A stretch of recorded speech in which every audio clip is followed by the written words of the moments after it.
Hello, hello. Let me change this. All right. Cool. Whoops, I forgot my reactive. There we go. Hello, everyone. So today is a YouTube stream. First time in a while, I know. I've been mainly focusing all of my streams on Twitch, but hey, right? It's nice to... My music really just ended. Okay. Whoops, forgot to loop it. That's all good. Well, today is the first time that I'm having a YouTube stream in quite a while. The last time was, I think, the last Gunpla stream, and then I switched over to Twitch. And, you know, I've been having fun over there, but sometimes it's nice to have a YouTube stream every now and again. So, you know, that's why we're back over here. Plus, I know there's a couple of viewers who only can watch YouTube and they don't really watch Twitch, so it's nice to, you know, let them have something that they can watch as well. I guess with all that said, we can... I forgot to put on my jacket. So I got sunburned on vacation last week really bad, so let me just go put on a jacket really quick.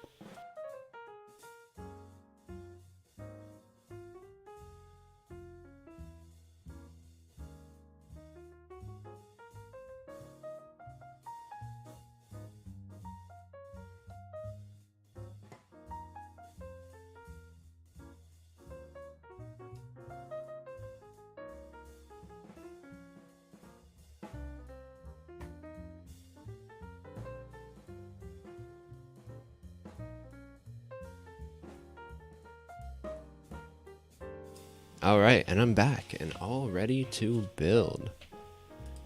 So let's go ahead and let's start this. Moving over to my hand cam scene. You can see right here, I've got a piece of my chair that's falling off. Nice. But I've got this. This is the Gundam Barbatos Lupus. So, along with that, I've been kind of working on, you know, working on my stream setup, or at least I did a couple of changes. I got a new mount, for my camera, which, you know, it's not, like, super crazy, but it's a lot better than what I used to have.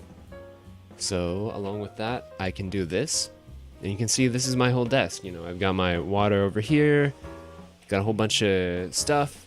These actually need to move out of the way.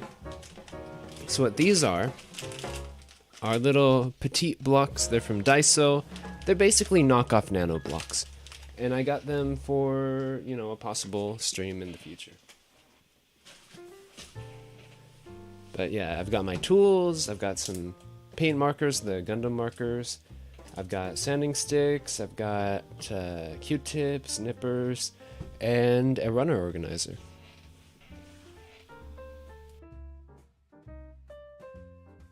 Well, yeah, so, you know, we've got the zoom in, we got the normal, and we got the zoom out. I think I'm going to start on the normal. And I guess, you know, might as well crack this thing open and take a look inside. Alright, here we go. Alright, so we've got a lot of stickers, from what I can tell, and a couple of trays of runners.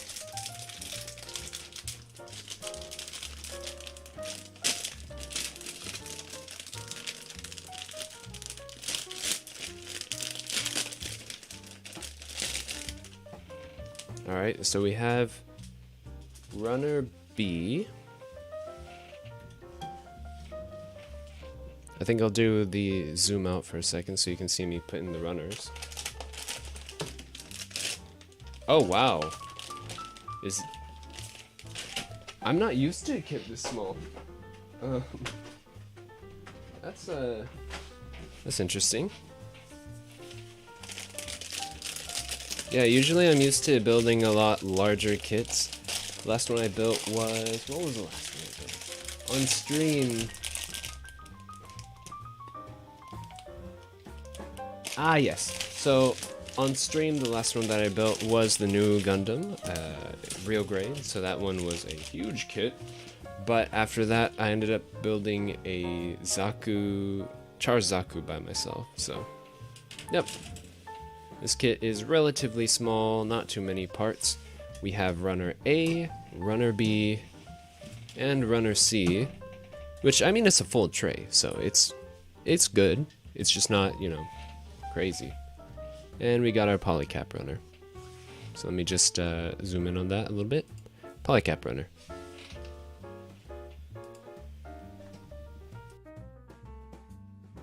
Alright.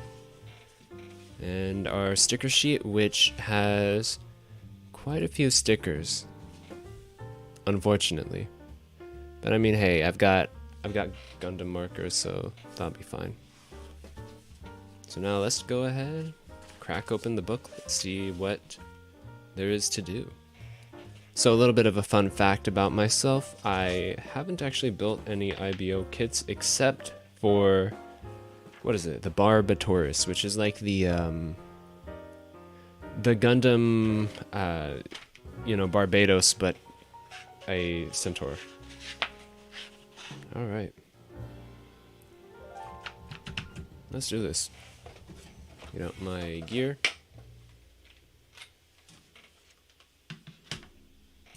We've got tweezers, finishing nippers, our panel line markers, our eraser, X-Acto knife, which I still need to get a new one, or at least some new blades. Hey Gingy, how you doing? Welcome to the stream. Oh, and a toothpick, because I want to stop using my nails for nubs. Barbatos Genshin Impact?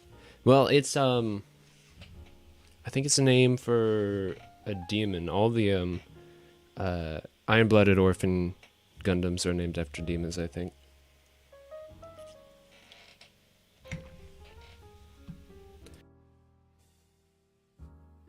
Alright.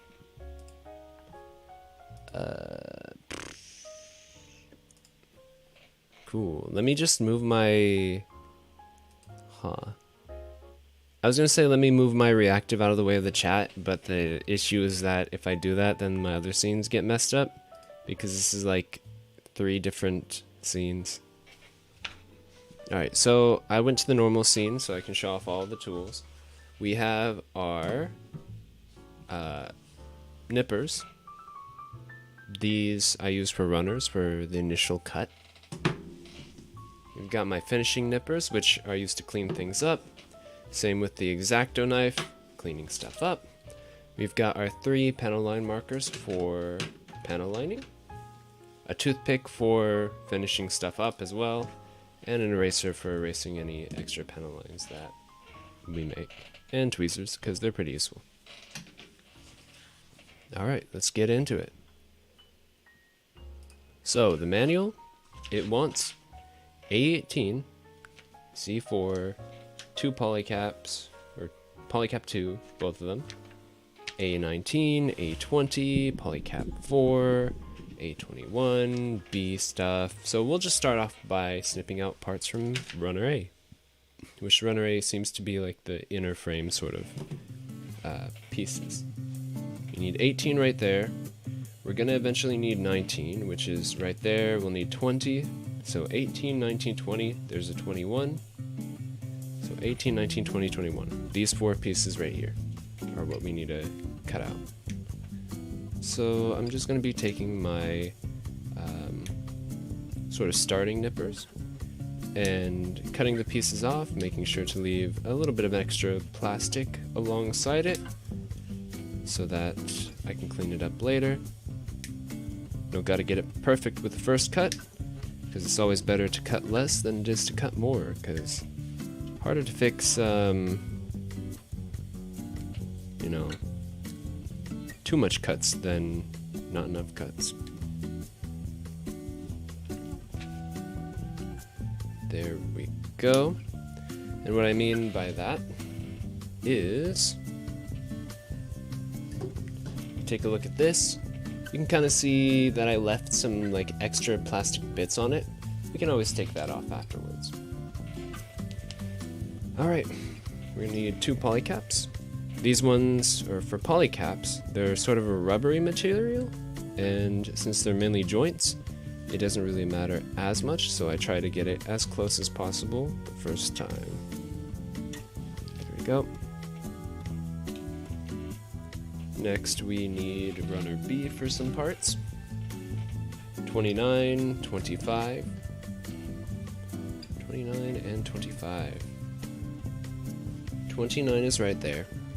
And 25 is... Where's 25? 26, 25, that blue. So we need this blue, which will take a couple of snips to.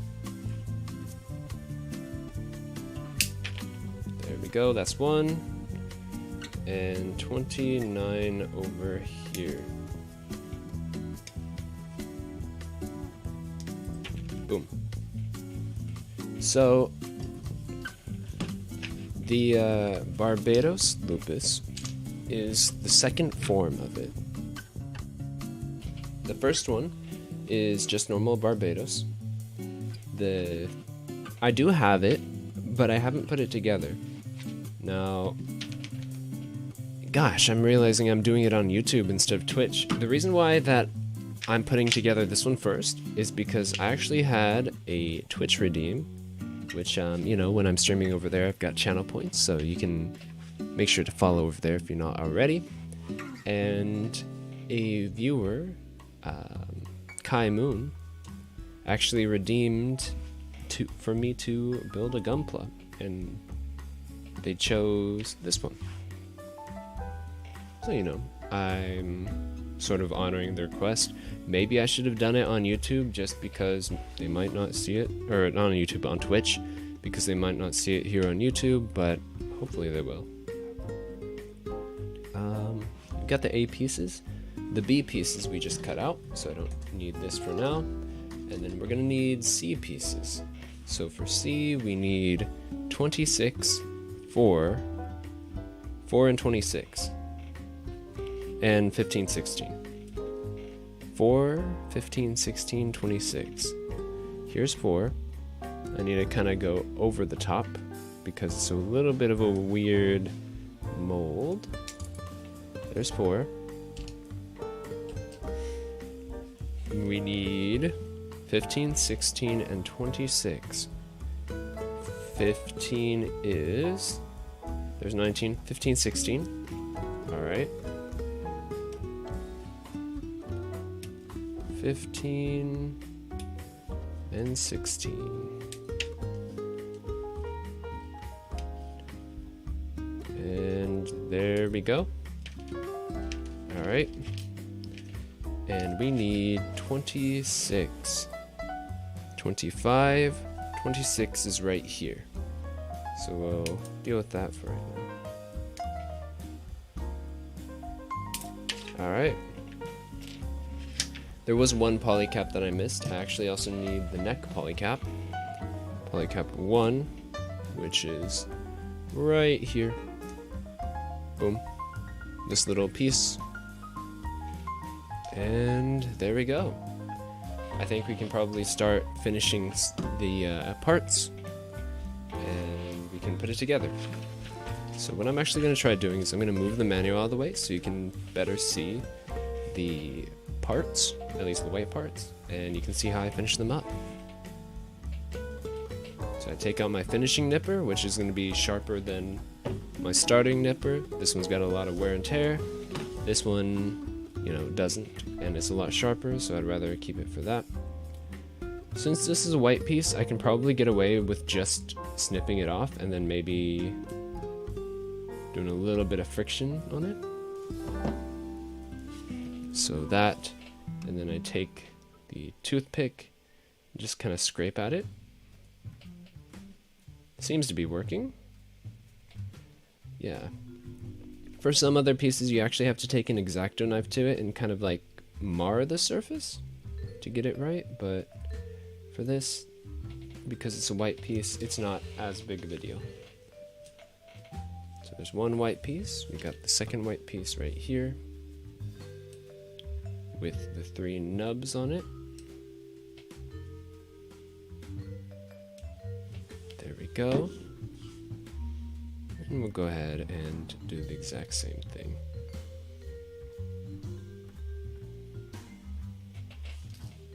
I do kind of want to get back into the flow of 1 Gunpla stream per week. I think I might do it here on YouTube rather than on Twitch, because having the archive on YouTube is a lot better for Gunpla streams, at least, because it means people can come back and it's more of like a re-watchable stream, excuse me, where oh gosh, I'm already using my fingernail again instead of the toothpick. But it's re-watchable. It's more of like an event that people would want to show up to, so I can, you know, pre-plan it by having it scheduled. You know, today wasn't scheduled because today was kind of like setting up everything at the last moment because I'm a pro VTuber. But yeah, I mean, here we are. So I'm actually going to do this yellow piece first because lighter colors don't really show nub marks, which I'll show you what a nub mark is once I get one. But lighter colors don't show nub marks as prominently as darker colors, like say that blue is going to do, or the gray. So here we go with blue. What I mean by nub mark, if it's gonna make it, might not even make it at all because it's making it a little bit. I don't know, I don't think you'll be able to see it. Ah, yeah, you can see it. That little, like, scarring of the plastic. What I like to do is that I take, well, in this case, I'd probably take an X-Acto knife just because it's a little bit more protruding.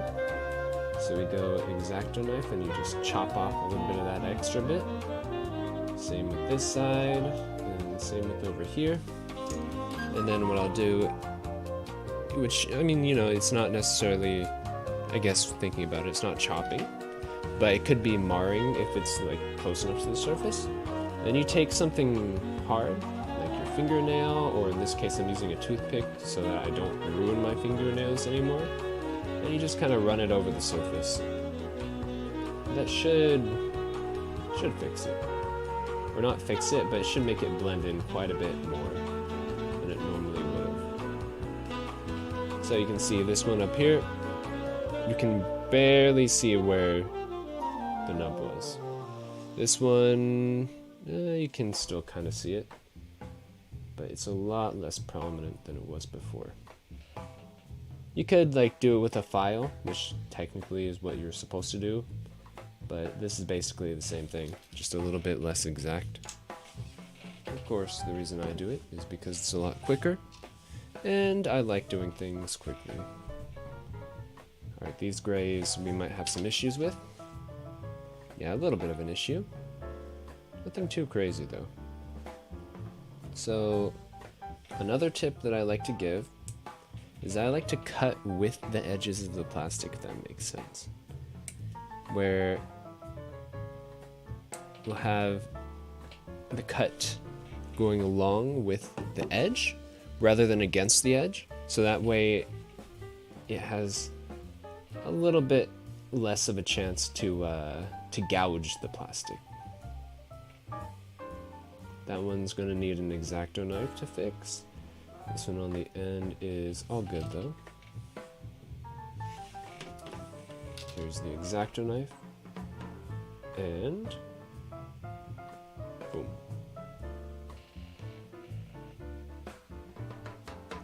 And it's going to need a little bit more. I know that I probably should get a chisel X-Acto knife, but I haven't seriously built Gunpla in so long that for now, I'm just gonna keep on going with what I got until it doesn't work anymore. Alright, so there's one nub. There's another. And there's the last one. Yeah, so in this case, these nubs are kind of leaving like a line.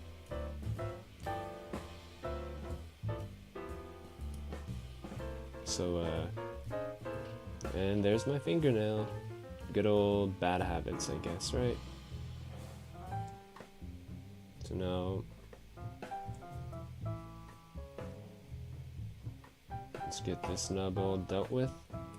Gosh, I'm tempted to use my fingernails. It's crazy. I just don't want to use the sanding sticks because they're so big.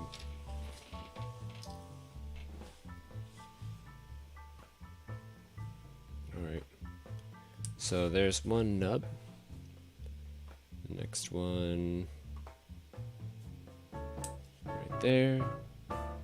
And the third. And again, just doing a little bit of scraping.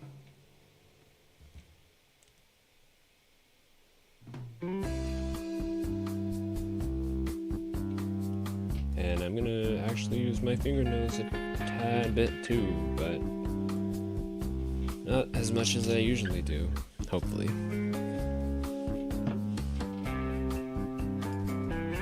Alright. I'm gonna take a little sip of water. And let's continue on. Just got this one piece to clean the nubs off of before we can continue. And I think for this one it's going to be kind of easy, because these ones aren't too prominent. Alright, and this one is in kind of a rough spot, but it's going to be okay. It's going to be mostly covered by armor, I think. Alright. Let's go ahead and get this thing all put together. So, we are on this page over here. They want a sticker already. A blue sticker, I think. Sticker number 2? No, it's a black-gray sticker. Let me look through my markers and see if I have anything that would match well. I actually do. So it's from this Gundam seed marker set. We have this one, which is, what is this? This is seed GM45. And it should give us that sort of blue, which we're trying to color match it to that gray. It's not exact, but it's very close. So I think I'm gonna use that. I don't know if I've ever used this paint marker before, which, you know, Gundam markers are ultimately just paint markers. I don't know if I've used it before, so we're gonna have to test it out. Definitely haven't used it in a long time if I've used it before though, so probably gonna want to prime it to... I don't really have anything to prime it on. Yeah, that's gonna need primed. I haven't used it before. We're gonna prime it on part of this runner. That's what we'll do. So to prime it, you just push down, and you sort of pump it.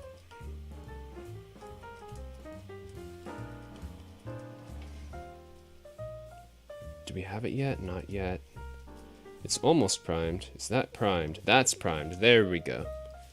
So just giving you a quicker look. You can see there's paint on that now.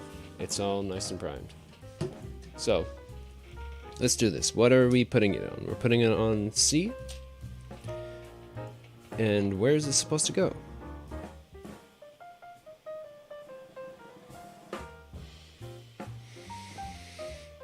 It's supposed to go around the neck piece, which I also need to shave off that nub. I kind of missed it.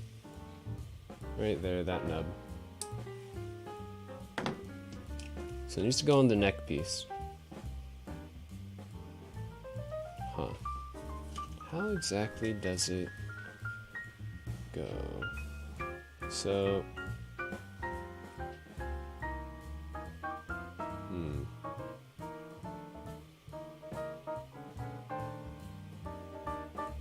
So it goes around and then to the to right there. This is gonna be kind of hard because of how big this tip is. Yeah, surprisingly, this is my first time on stream using Gundam markers, or at least the paint ones, because, you know, it's so hard to get it in frame and also get the paint on well.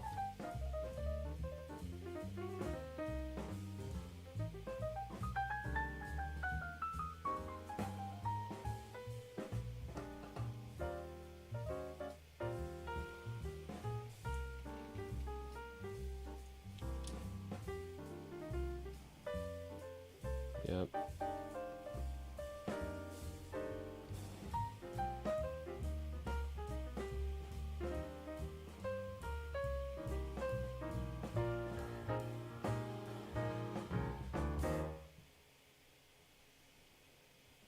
We're sort of getting it.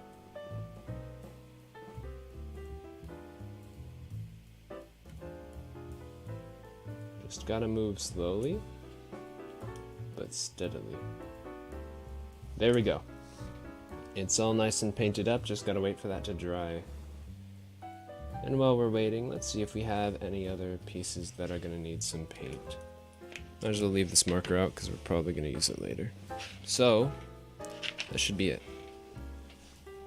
So, you know, we just gotta wait on this. I'll leave it off this side, and I think I'll start putting together the rest of it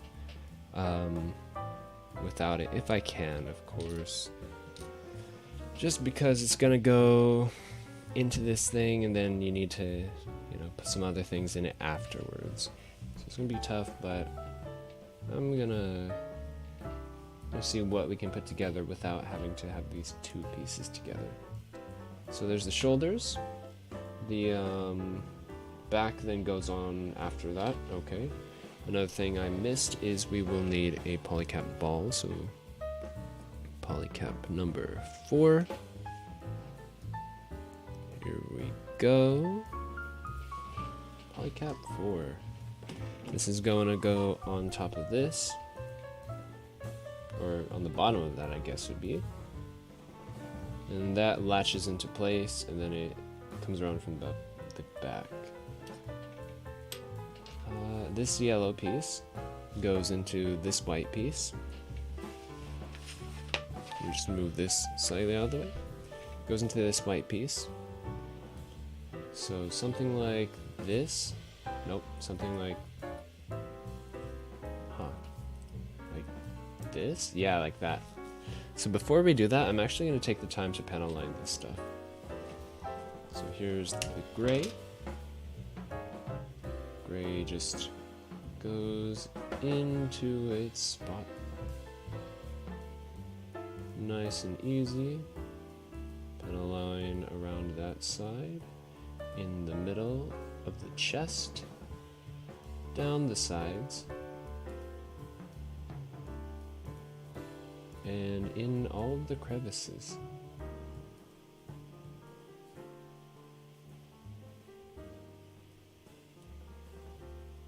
So that would mean down there, maybe a little bit up here, and down there, maybe some on the side, and we're mainly, I think we're almost good. Side there. Alright, so now we can put this away, take out our eraser, and kind of just erase all the extra. Which there will be a little bit, not too much though. Might actually need to pull out some Q-tips, but if we do, that's not too big of a deal.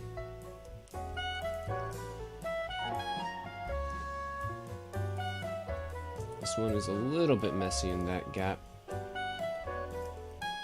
I don't think we'll need Q-tips, but yeah, definitely a little bit messy. Over here, this can be cleaned up a tiny smidge.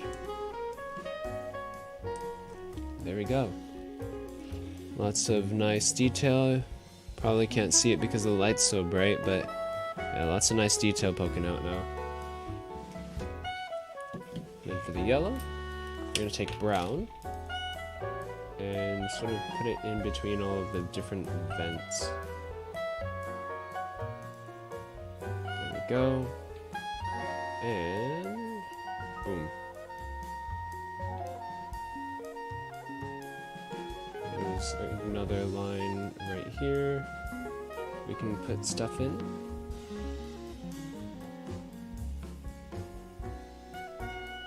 Same with the other side. There we go. I think I'm actually gonna turn down the light a little bit, if I can. There we go, you're able to see it a little bit better. That sort of yellow. And the white piece from earlier. So yeah, these two go together like that. Oh boy, that looks pretty nice. Alright. So then the blue goes on top because it's a darker shade or a darker color. We're going to use some black panel liner so it can stand out a little bit. Run along the edge of the border. It would be multiple pieces. And I think, well, I mean, aside from a couple little crevices on it, I think that's a very simple piece to just draw a little bit on. Would be definitely nice for a custom build where you'd use a scriber and make your own panel lines, because that's a very blank canvas. So this goes on top of the yellow, and it's starting to come together now. Is this all done? It looks to be. Now, will this have any friction against it? So if it does, we might want to clear coat. No, it's not gonna have friction. It's just goes in. Hopefully, I think. Alright. Yeah, it just goes in. So it won't have friction on it. I should have pen aligned that white piece beforehand, but now it's all together and maybe difficult to take apart. I might be able to take it apart, but yeah, there we go. Took it apart. Barely. So what we're going to do is we're going to do a little bit of panel lining on this. So let's grab the gray. Panel line that. A little bit of stuff right here. One along the side. A little bit on the back. Doing the same thing with the other side. Along that side, right here, in the little slots, and we can clean it up. There we go.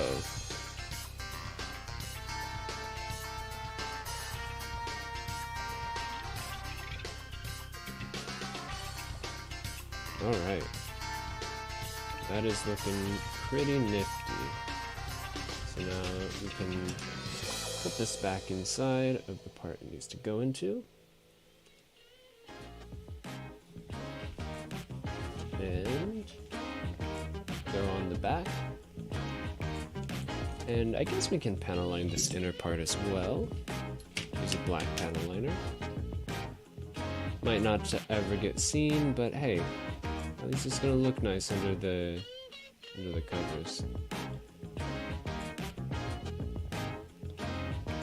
Here we go. 3, 4. And these things, I guess I can panel line as well.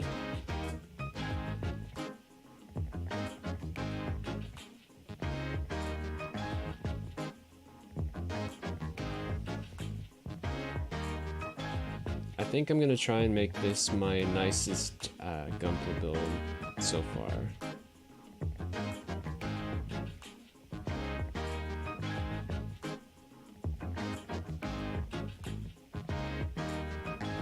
There we go. Of course, you know, don't hold me on that word because I don't know for sure. because I am kind of lazy, but we'll see. We'll see how it turns out.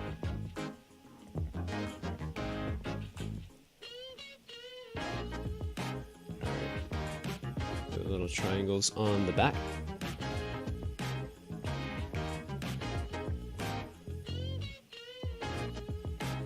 Little lines down the side. Boom.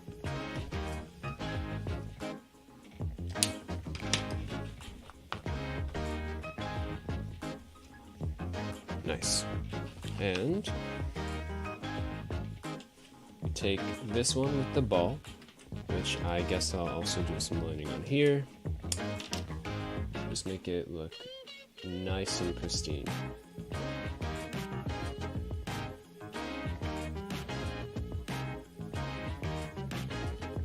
And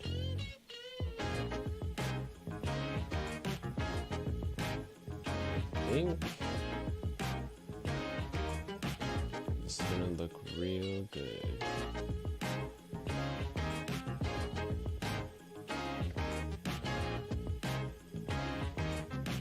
Lots of attention to detail.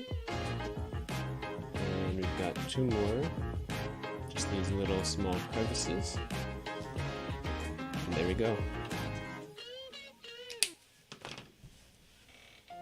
Just want to take a little bit of an eraser to that side because I put on a little bit extra than what I needed.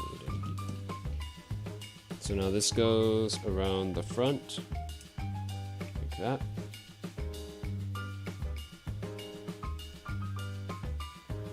And then the back piece goes on the back.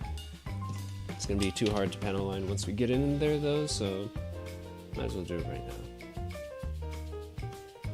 There we go. And over here. We got one right there, second right next to it. Same thing for the other side. A little bit hard to keep the marker where you want it to go. Just because the it's such a small piece. There's that inner part. And we could take the time to like panel line all this stuff very precisely, but what I'm going to do is I'm going to sort of scribble my marker over it. And then I should be able to just erase the extra. Like that. Alright. So then this piece just sandwiches right here. And that's looking pretty nifty.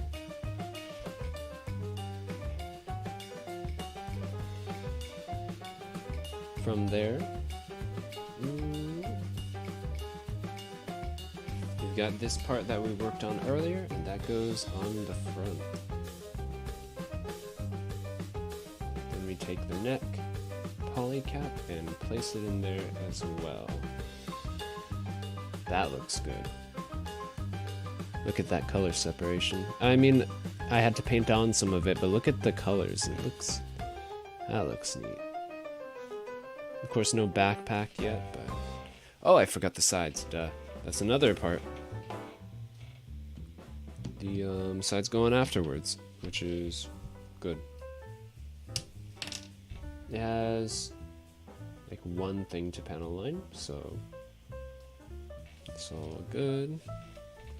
That kind of looks like somewhere something that I might want to paint though. So I'm gonna take a look at the manual to see if they painted it. In the manual, what did they do? Did they paint it? No, they didn't paint it.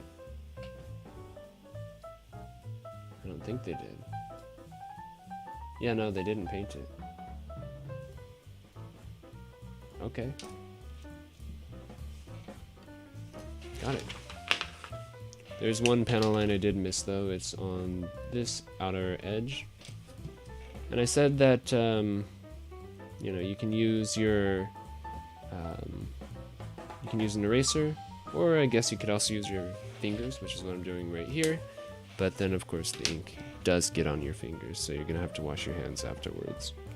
Not too big of a deal, but that is something to keep in mind. Alright, so that goes on the side right there.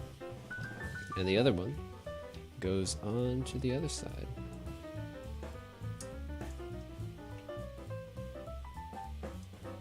And yeah, that does look pretty nifty. Alright. Now, we're gonna go to the next bit. We'll put the body right up there. And the next bit is going to be the head. So for the head, what do we have? For the head, we have pieces from B, pieces from C. So it's B and C. Right here, B. We're gonna want B1, 6, 20, 21, 23, and 30. So 30 is just straight up this one, the V fin. So we'll get that out of the way, since it's nice and obvious. We're gonna want 1, 6, 20, 21. 1 is right up there. It's a red part. 1. 6 is 3. That's 7. Here's 6.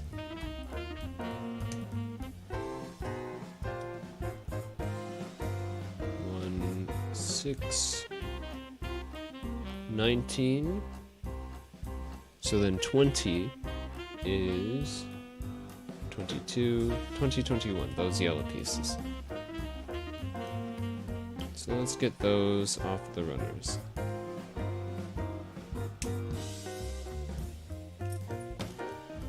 There's one. And there's a second.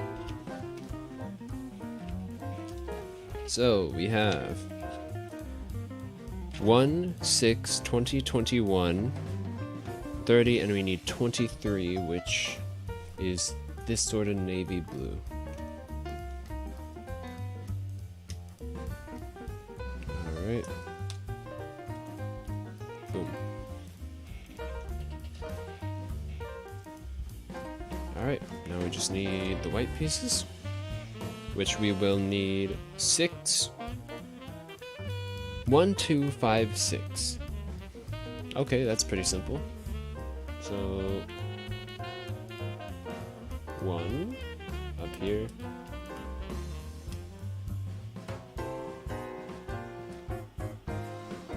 And 2 as well. We'll get that at the same time, since they are right next to each other.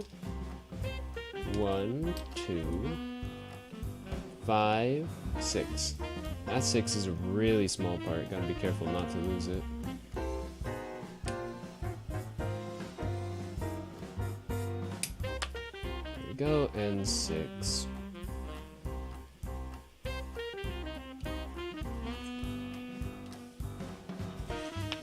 Yeah, that's scary small. I don't even know where it went.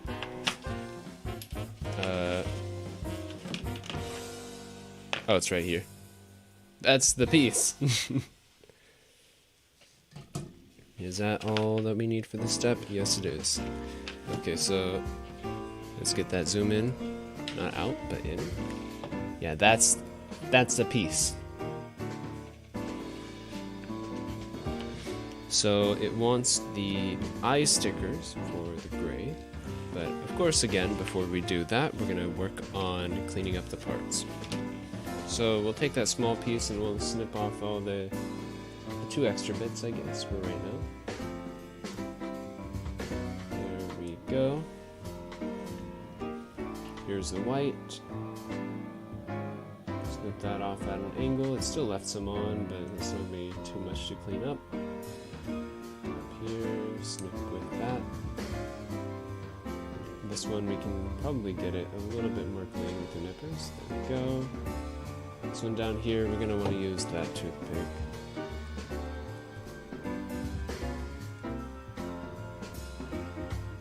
There we go.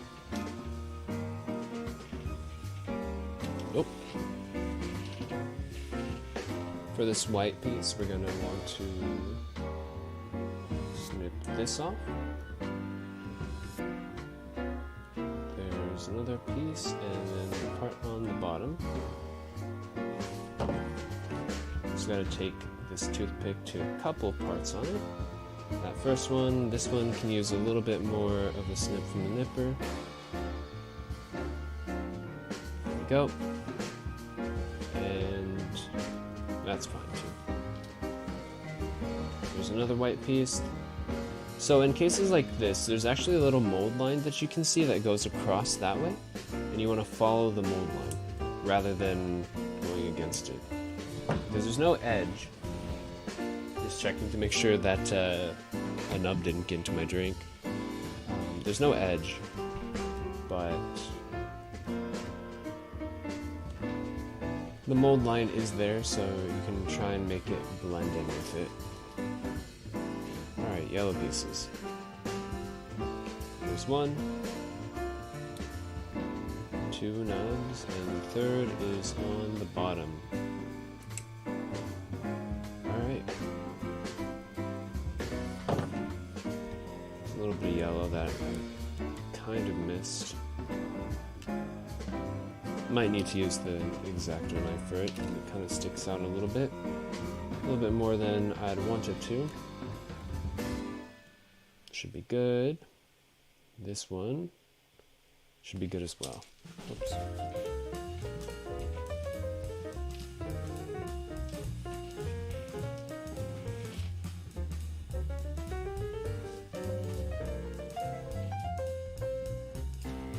And let's go over here.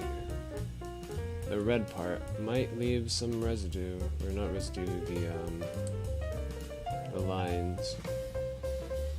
Or maybe it won't. Here's another yellow. Snip off that. These seem to be basically connecting points for these nubs, so don't gotta take too much caution with them. Just don't snip off the connector. And here's another blue, which we're able to get it off fairly clean, just because it's such a small connection point that you don't really see the stress of the plastic too much. Now you see it a little bit, but not amazing, like not a crazy amount. The gray piece. So up here, these two on the pegs are connector parts. That one's just a tiny little snip. Alright, so what it wants us to do is to put on the eyes. Technically I could paint them in, but generally with eyes it's just a lot easier to use a sticker.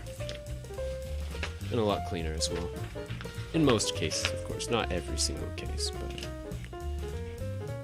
Alright, so I got our tweezers. And the sticker... Okay, so the orientation for this part is with the pegs facing up. The eye sticker goes right here and there. It's one sticker, I believe. Yep. And... boom. You take this and just pop it on right there. So I'm gonna try and get it lined up on one side first, since I have it basically in the middle. Then I can focus on lining up the other side. And that's actually almost perfect.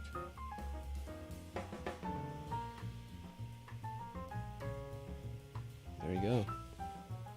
Little eyes. So from there, what part gets attached? We get a little tiny white piece. Like that. That's a tiny little white piece. Like, you can see how it connects. It goes under the eye. It's kind of like a muzzle. And instead of using gray, I'm actually going to use black for that panel line because I want it to stand out a little bit extra. So there's a little bit of black. And for the sort of vents where the mouth would be, I'll put that there as well. I didn't get it super clean, so we'll come in with the eraser and make sure to clean it up a little bit. There. Now from there we put on B1, which is the red. That would go on like this. But before we get that on as well, I want to get the panel line because there's a lot of detail on this. It's just so small and so many crevices that it'd be very hard to do it while it's on there.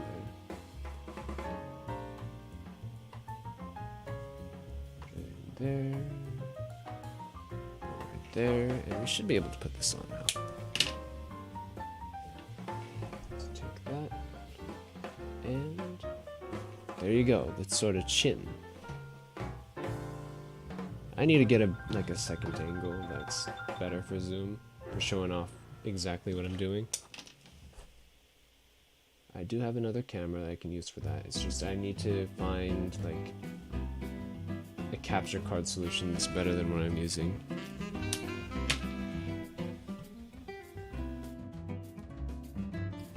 Alright, there we pinch the head with the yellow parts, peg going back.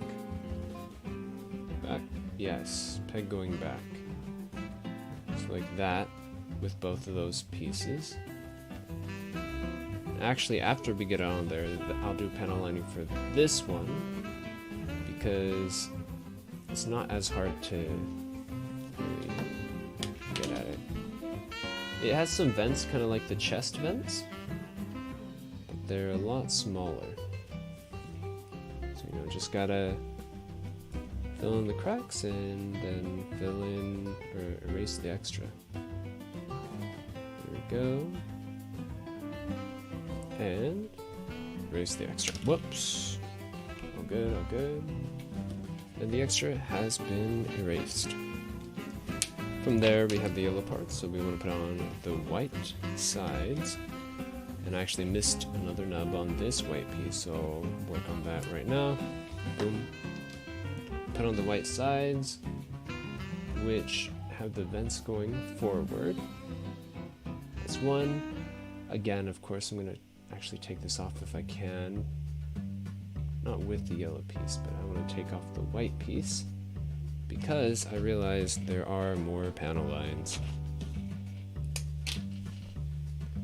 Gunpla, you know, you can build things however you like. I liked having a lot of attention to detail, even if, you know, I don't have the best tools to do it with. Because, I mean, hey, I find that's fun to make it as detailed as I can. And, you know, not always willing to buy new tools, so it is what it is. Alright, so I can get this side on. Maybe I should pull out the Q-tips, because I kind of want to get off a little bit more of the marker than I have been able to get off.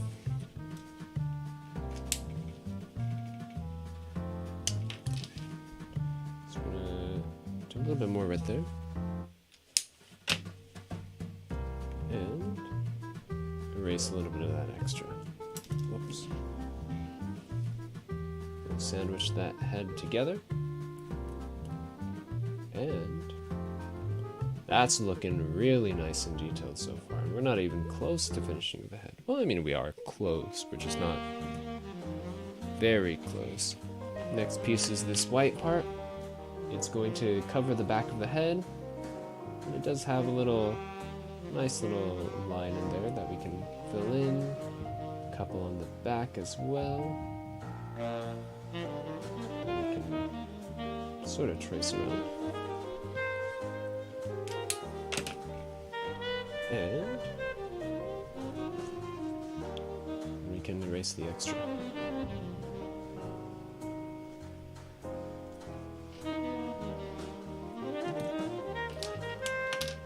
There are a couple of points. Now, I know that for a lot of Universal Century stuff, on the back of the head, or even like some other stuff, there's going to be cameras, so I'm going to just check this really quick to make sure that those are the right color. It does seem to be, so you can just take this, put the 2 pegs into the 2 holes, and there's the top of the head. Now all we need is the front. There's that yellow part, it's a lot of details, so we're going to go ahead and kind of line that as well. Oops.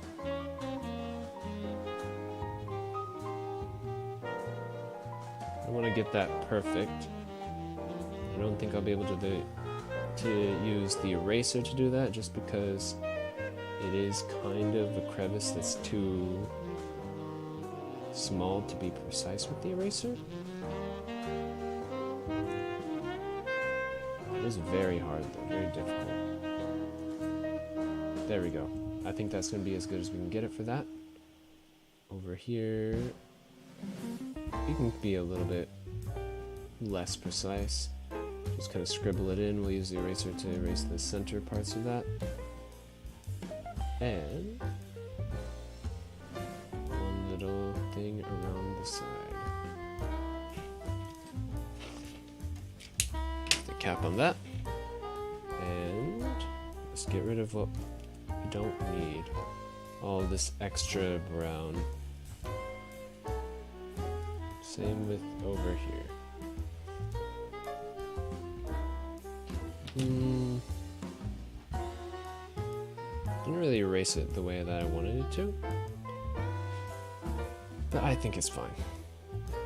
It's good enough. So for this we need to put the blue onto the yellow. The blue doesn't really have a panel line. The way that we put the blue and the yellow is so that it faces downwards, like so. That's a little bit difficult. Kind of want to have it in line with the yellow. There you go. And then this goes onto the front of the head. There's a little bit of a spot to pressure thing. There we go. Might be a good idea to actually glue the blue in place because it seems like a pretty loose fit. But other than that, there's the head.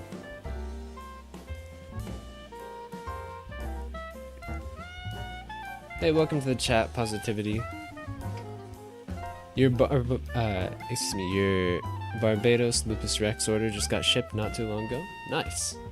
I've actually had this for quite some time, several months, but I have a lot of kits that I need to put together.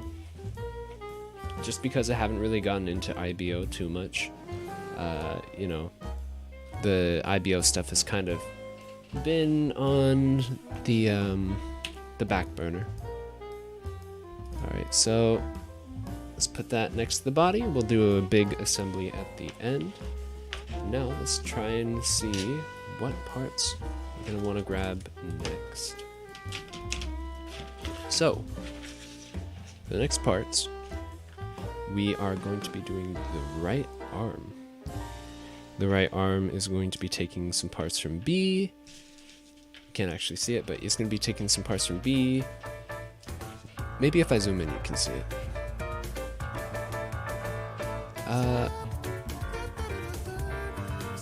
I don't know if my little chat widget isn't working.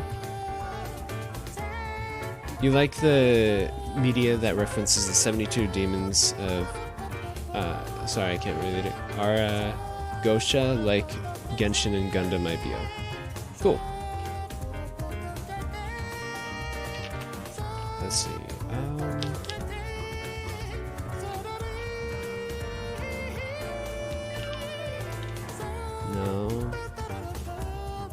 Let's see. Zooming in. You're gonna need some parts from B, parts from C, anything from A, a couple of pieces from A. Any polycaps though? No polycaps. So let's go grab some A parts. What's cool about IBO kits is the arms don't really use polycaps. The issues that I've heard is that the torso, the gray or brownish gray parts right here, that tends to loosen up over time. So you gotta take precautions either building it or, you know, you gotta fix it eventually. But yeah, for the arm, we need A35, 24, 26, 30, 23. So I think I'll go 35. Okay, so 23, 24, 26, 23, 24, 26, 28, 30, and 35. Alright. 23, right there.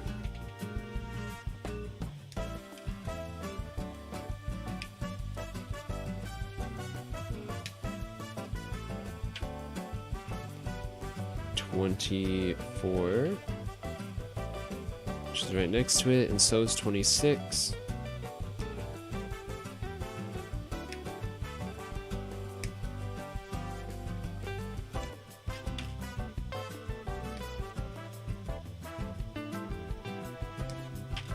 Boom. We're gonna need 28 and 35. So 28. Also 34, so 28 is down here.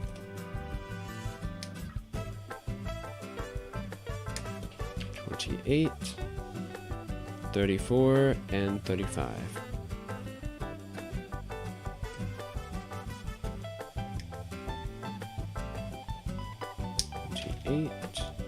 Or 34, excuse me.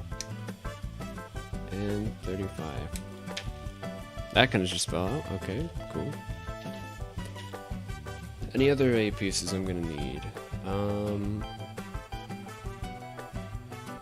Doesn't look like it. So let's move on to B. So, for B, what do we got here? B, the alternate hand part is 14, so I might as well just snip that off right now. There's 14. We need B2, which is this red sort of shoulder armor piece.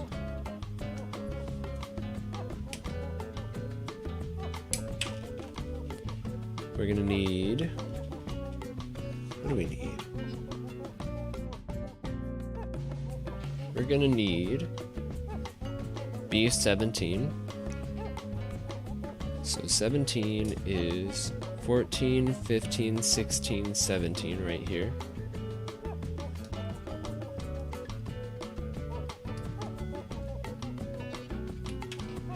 There we go. We're gonna need a 19 for that one right there. 19 is over here.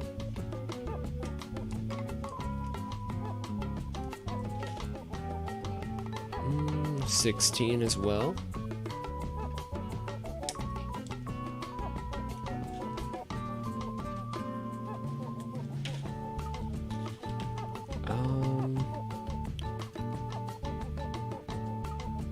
Is that it? That's it, I think. Yeah, so now we get into the C parts, which are going to be the sort of armor pieces that go over the top. C 7, 8, 7, 8, 3, 7, 8, 10, 12, and 32. So 3 is up here. 7 down here. Oh. 8 is right there.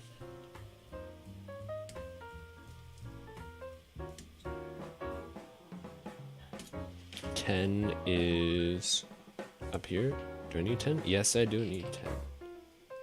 Alright. 10.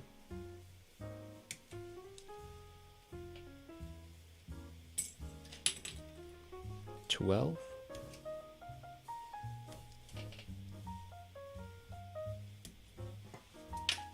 There we go.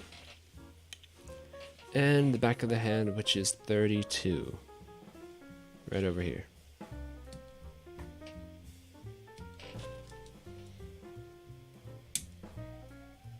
There we go. Cut them apart. And then we can cut them off of this little extra bit.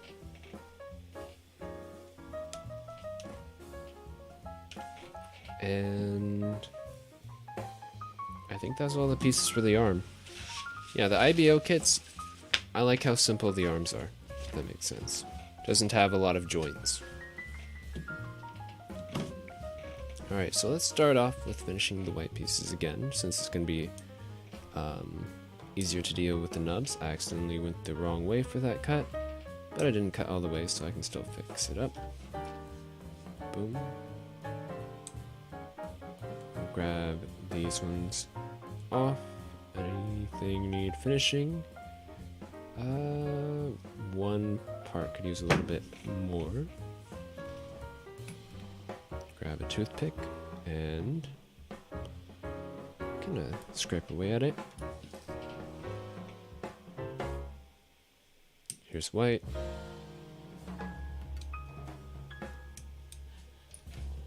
Got another white.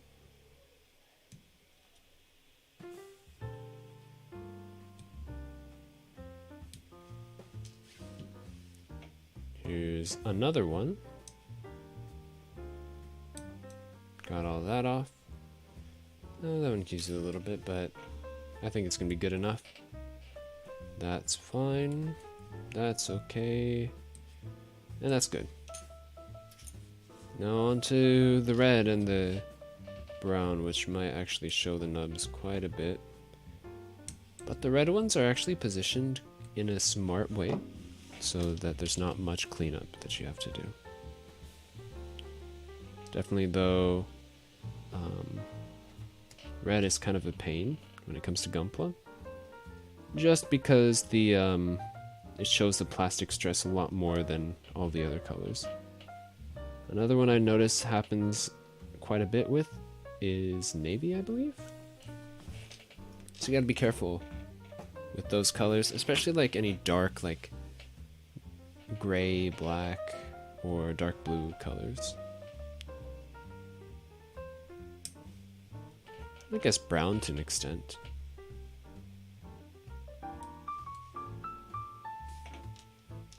Alright. These are connector parts, so they don't need to be cleaned up super well. This one isn't a connector part, but I got it okay. This is not, but doesn't have to be perfect.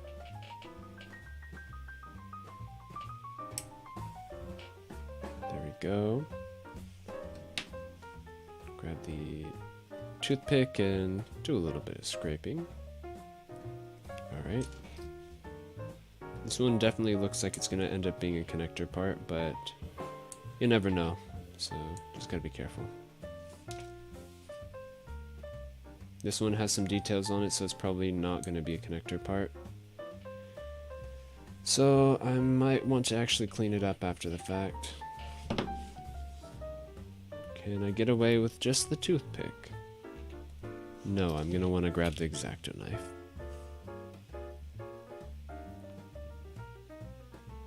Okay. That's looking okay. We'll grab the toothpick and go in for a little bit of that. That's fine. Over here, I think it's more gouged than anything, so not really much we can do there. Here's the hands. have our holding hand, which we're gonna just do a little bit stuff to.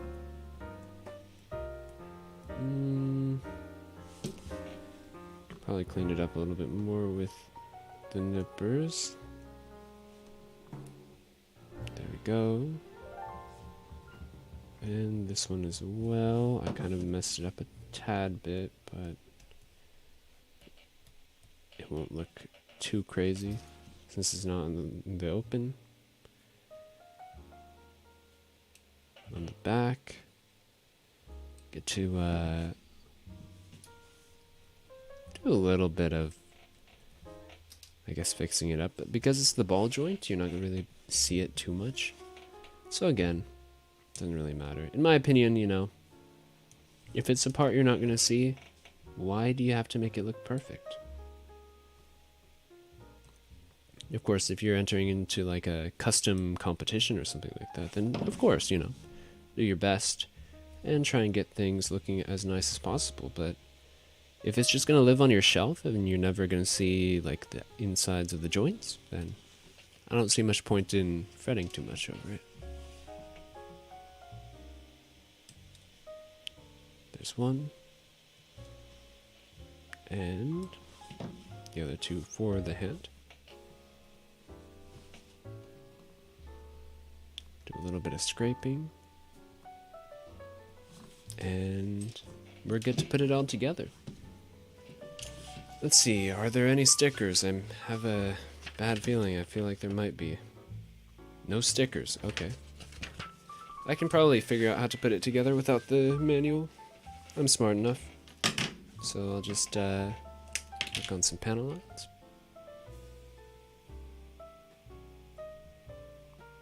And there we go. Fill this one in a little bit as well, and then we'll take the eraser to it.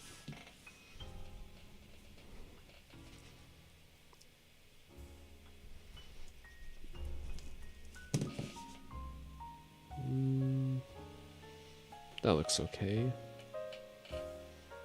Over here, right there, along here.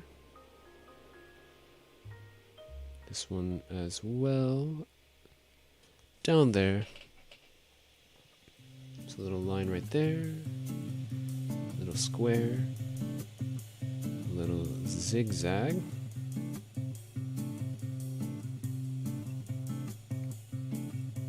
Around the edges of that. Little angle right there. Another zigzag. A little square. A rectangle. And let's clean up the rest of it.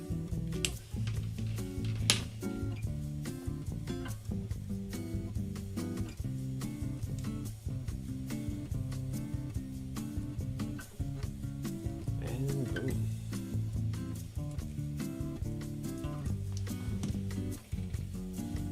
Now just gotta do it for the other side.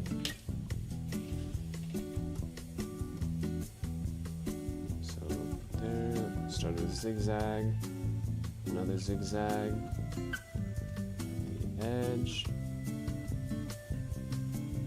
another edge, start of a zigzag, little swirl, little thing to fill in, and little edge.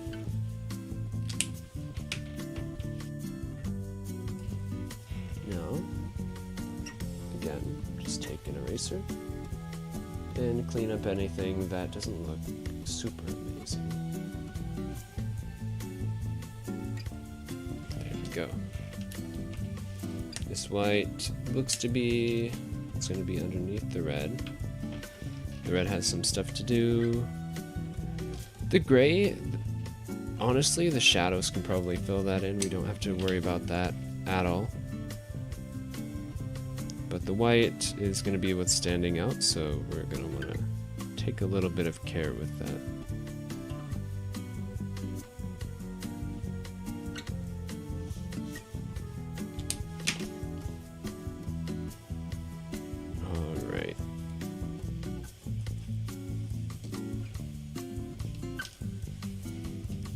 has a little bit of a spot we can use brown for. Not too large, but it doesn't have to be. And let's figure this out. So, I assume this white goes into the red, because it does line up. There we go. That's a nice little bit of color separation.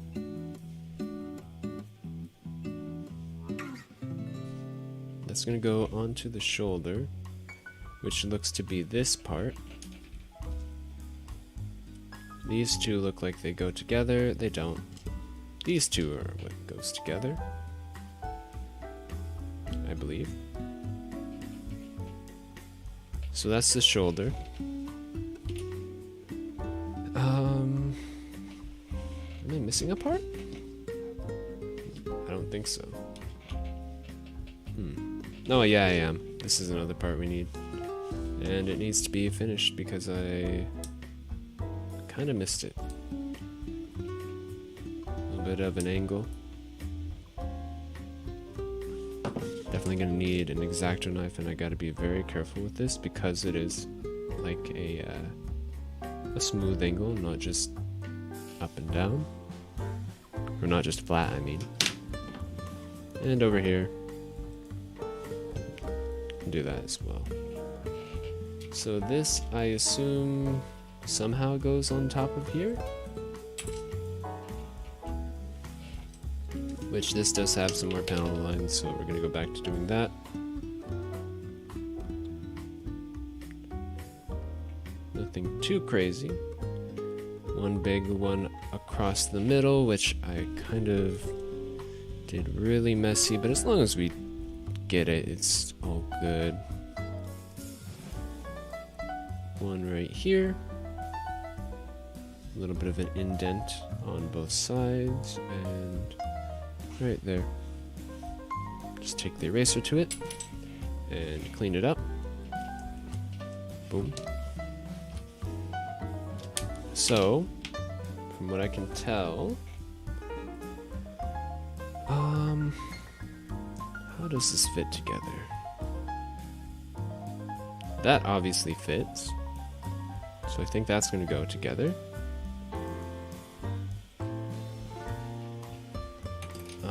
I think we're going to need a gray piece inside of it. Just my little, I feel. Oh, we forgot this one. That's going to be for the wrist. Doesn't need to be cleaned up super well, but we'll clean it up. And there's one of those stress marks, but we'll get rid of it. Alright, so the manual, it says...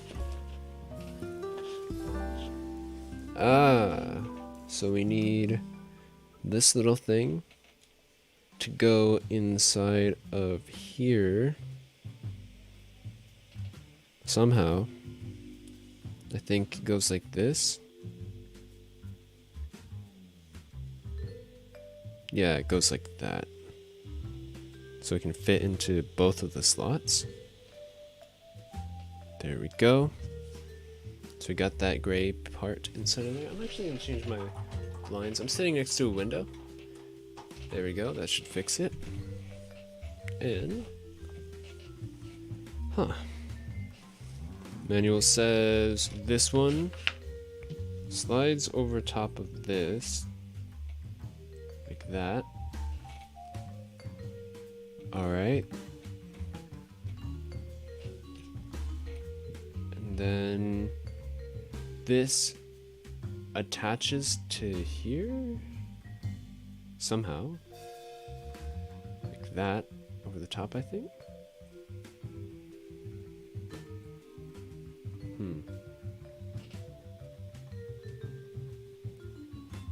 Maybe it goes straight in? No. Oh, there's a little gap on this, so that's how it slides on. Okay, I thought that was like a twist, like a hinge. But it turns out it's just a an attachment point. Could be a hinge, but I don't really know. Good separation. Then we take this piece and we connect it over top of here with the hinge, and we move down to the arm. The arm is going to consist of a piece that I didn't cut out because I'm super smart. The piece is A30. So let's go back to it real quick. A30 is right over here, A30. And let's get that all out. Boom. A30 is right there. And we'll do a couple of finishing snips. Again, it's not going to need too much detail because I think it will get covered. Take the toothpick to it. For me, I kind of use this toothpick as like sanding, if that makes sense. Except, you know, I do have sanding sticks I could use. I'm just a little bit too lazy, you know? Alright, so these two connect up. This one connects up on the lower piece. Then we have this white part slide over the top of the top piece. And these white pieces go over top of the whole thing, and they peg into place. So boom and boom. So there's a little bit that we can panel line in this this little joint. So we'll go ahead and do that. Since it does shine through quite a bit. There we go. Looks like a little Pokeball. And this one's just more of a circle.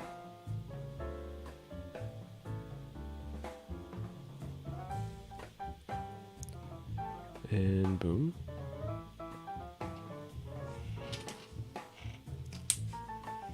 Put that away. And what's next? We have this little back part, I assume is going to go on the back of the upper arm. Something around here.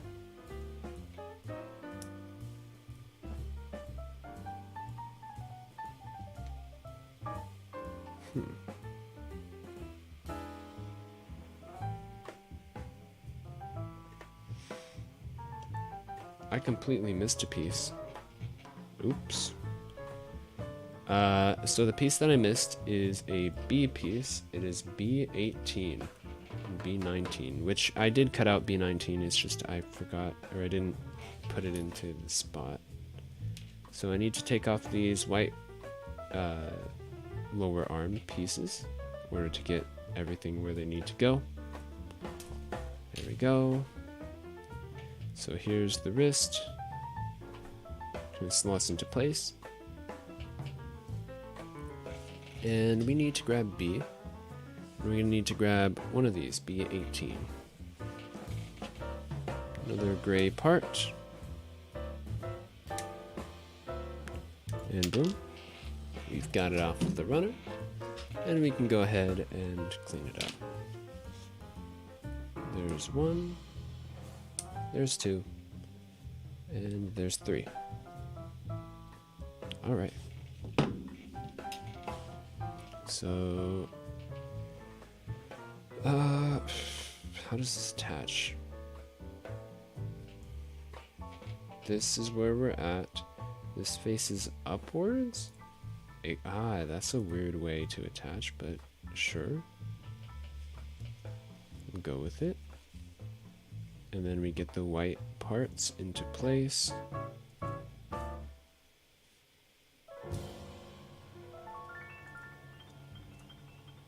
Which go like that. Oh, that's a really interesting fit.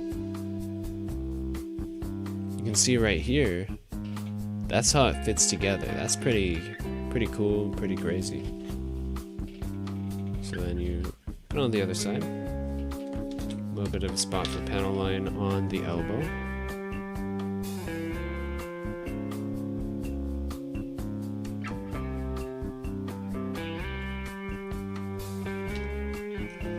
Then that kind of looks like a 3mm peg. So if I steal the shield from my RX-78 over here, that should fit. And it does, kind of. It's a little bit loose, but it fits.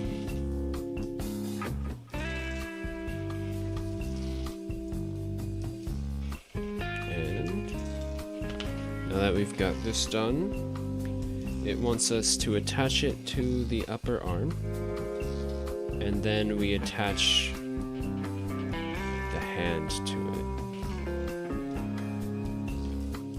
Now that we've finally gotten to the hands, let's go ahead and panel line them, since they do have extra details.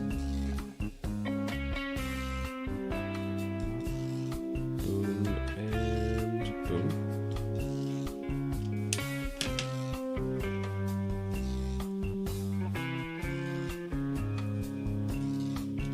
Shove that onto the holding hand, which there's two. There's one at an angle, and the other one is more of a, or just a straight hand. Let's see, what hand is this again? This is going to be the right hand. Hey Reggie, welcome to the chat. Love this Gundam. I need to look into Iron-Blooded Orphans. I'm almost done with Universal Century stuff, so in terms of, you know, the shows and the movies and all that. So it's about time that I get into a little bit of IBO. Let's see, this is going to be the right hand. So it might make more sense to have the sort of straight hand there. Alright. So we've got the right arm. So I think what we'll do is we'll go back here. And we'll take this arm, we've got the head and we've got the torso. I'm going to put the arm right next to it so we can have a big assembly at the end where we pop all the limbs and the head into place. And of course we have the hand, so we'll put that over there. And going back to this angle, probably should have kept it there. Let's see what we need for the other arm. Well, actually, I already know what we need for the other arm because I put together one of the arms already. So it's going to be a lot quicker for the second arm. So we need all of these. Just gotta snip away, get them off the runners. Oops, that one's still a little bit attached. We need these down here.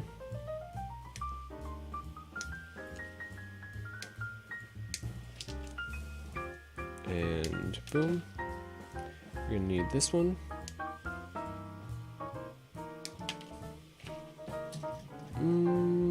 We're gonna need the hand, obviously.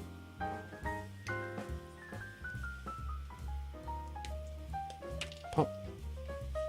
There's part of the shoulder piece. Boom. Anything else from here? I don't think so. So move on to runner B. Runner B, we need this red one for the shoulder.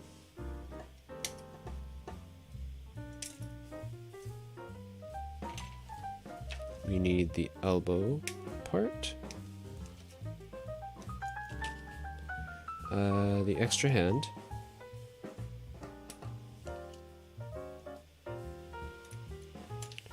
This piece, which helps connect the shoulder bits together.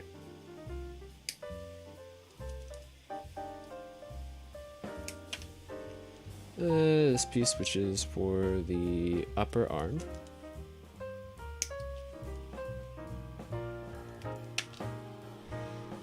This piece is for the wrist.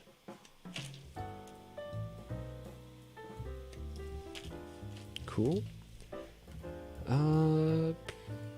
Any other pieces I need? I don't think so. So we'll move on to runner C. What we're gonna need from here is this one up here. 1, 2, and 3. That was a big snap. We need 10. This is for the shoulder as well. There we go. 7 is for the upper arm.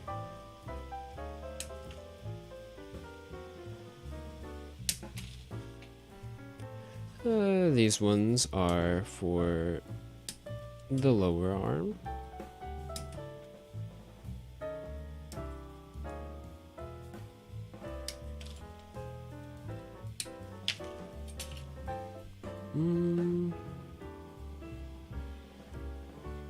And the back of the hands.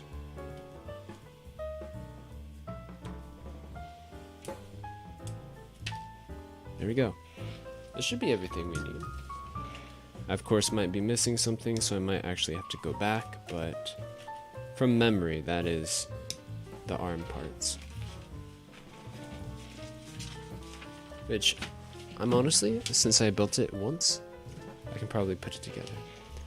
You've not made Barbatos yet? How is it so far? I think it's pretty good. The, you know, the joint goes decently far on the elbow. The body, I mean, it's your standard iron-blooded Orphans frame. It kind of like rocks back and forward. The issue that some people have with these is that it'll get loose over time, so, you know, just be careful with it. Maybe glue the parts together, at least in the upper torso. And generally, it's a good experience, especially if you're coming from a lot of UC kits like I am.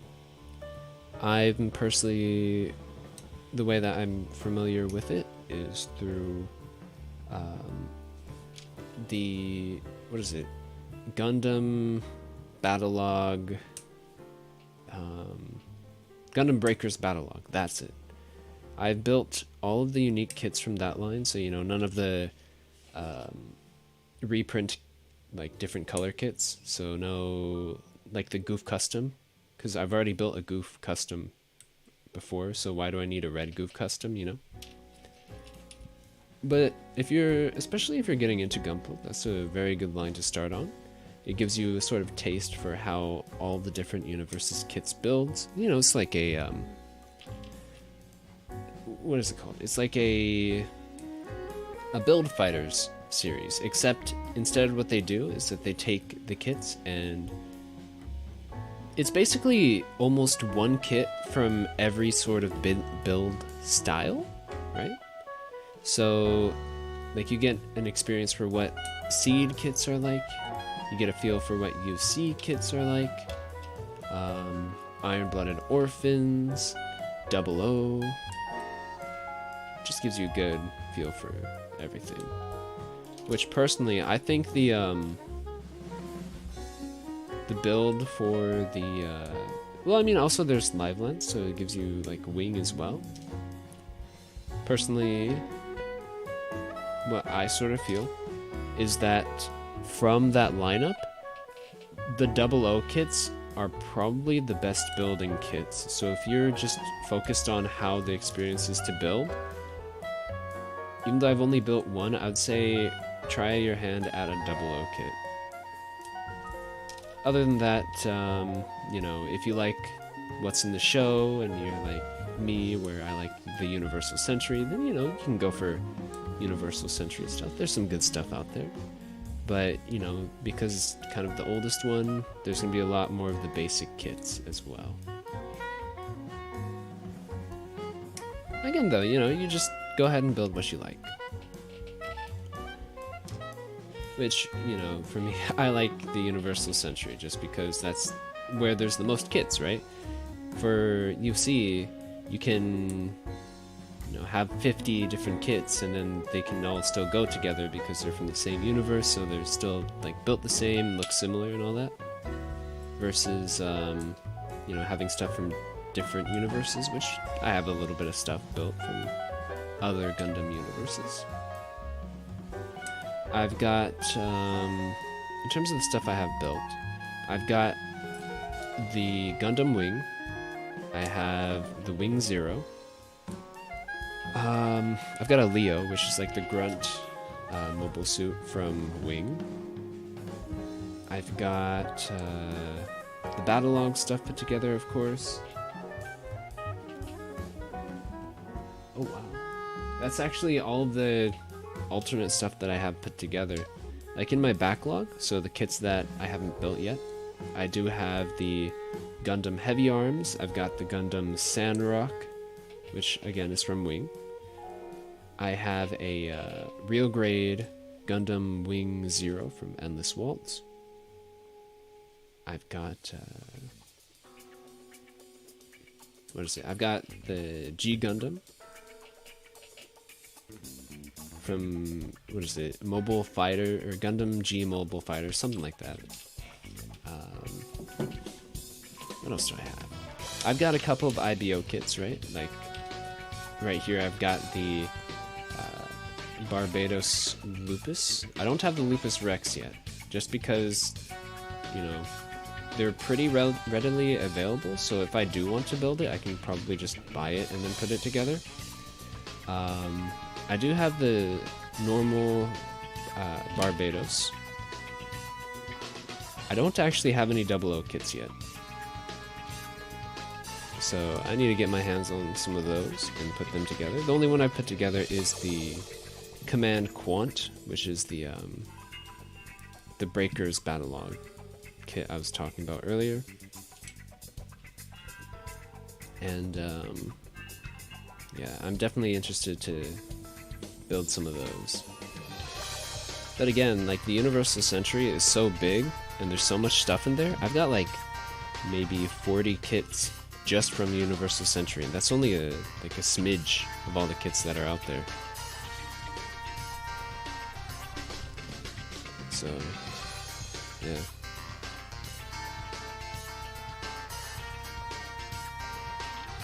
That's just the unbuilt stuff. For built stuff, I've got around, I think, 30 some, and probably 20 of them are Universal Century.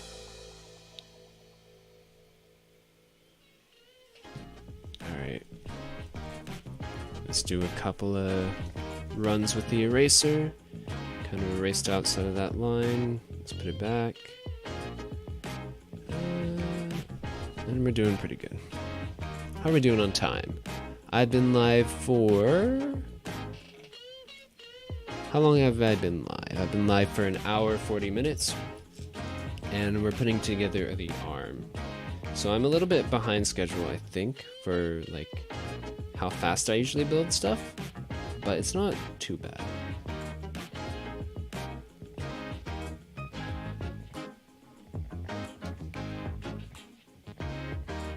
I think I had maybe like 10 minutes of the starting of my starting soon screen, excuse me, and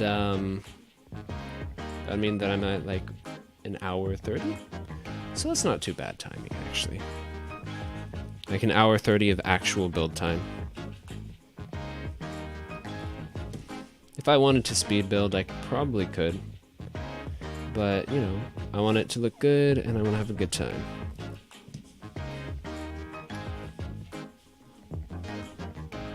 Alright. Put those lines on there. Oh, I realized I'm on the zoomed out screen. I probably want to be zoomed in. There you go. You can slightly... can have a slightly better angle of what I'm doing. Not perfect, but slightly better.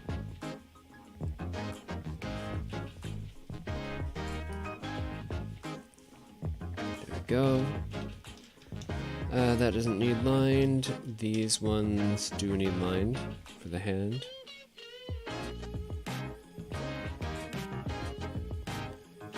Boom. We'll clean that up afterwards, and just gotta get this all lined up. There we go. Find the lid. Put that there. And we'll of course erase the excess again. Same with this one. And we can grab the brown, put it on the red.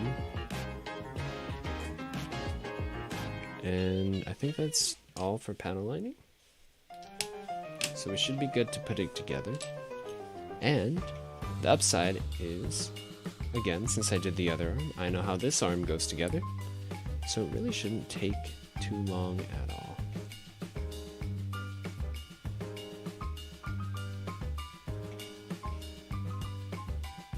There we go. Then we need this piece. It goes in right here. Make sure it's all fit into place. Boom. That's gonna go on this one, but this one first needs this piece connected right here. So then, boom. This one goes on this way. And we get to put together the shoulder joint now. So here and here, boom. So that's the shoulder joint. We're making the left shoulder. So it goes on like that. And we get to move on to the next piece, which is going to be the actual arm itself. Here we go. Put on the other side of this. Nice. We'll take the wrist and pop that into place. Then we need this part, which goes on the upper arm. This part is going to go over the pipes on the lower arm. And then this part goes sort of in between, like that. And this piece goes over top. Now we have the backs of the hands. Put that together. Boom. And I think I'm going to use the sort of slanted wrist one this time around for the other hand. And the upper arm goes over the top, which I kind of jumped the gun a little bit. This part needs to come off, and this slides down over the top, and this sort of goes into place over top of that. There we go. And we just push that onto the shoulder. There's the next arm done. Nice and quick because we knew what we were doing from the first one.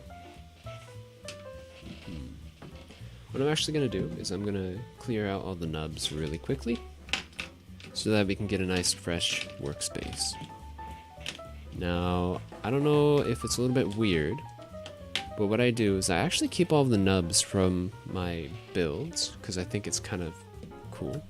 I have this little box. It has every nub from every build except for, the ones that got lost on the floor. So it's everything from my desk. I just sweep it all up. And, which, sorry, I've done this before, so again, I want to apologize to Anime Jungle for using their card for sweeping, but it works nice and well for sweeping up the all the nubs. And then I pull it to the side and just sweep it off. There you go. Yeah, I like Anime Jungle. For me, they're the place with the lowest free shipping, outside of Amazon. So that's why I tend to buy from them. Amazon, you'll get free shipping. For me, buying from Anime Jungle, it's a $50 minimum purchase for free shipping, which is very low for Gunpla.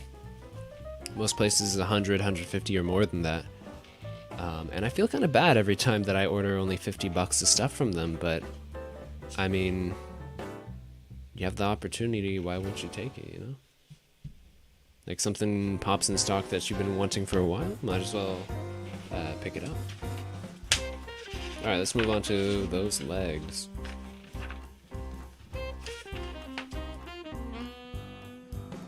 For the legs, we're going to need... Okay, that's left arm. So this is to attach it into the torso. I'll wait to do that. Feet.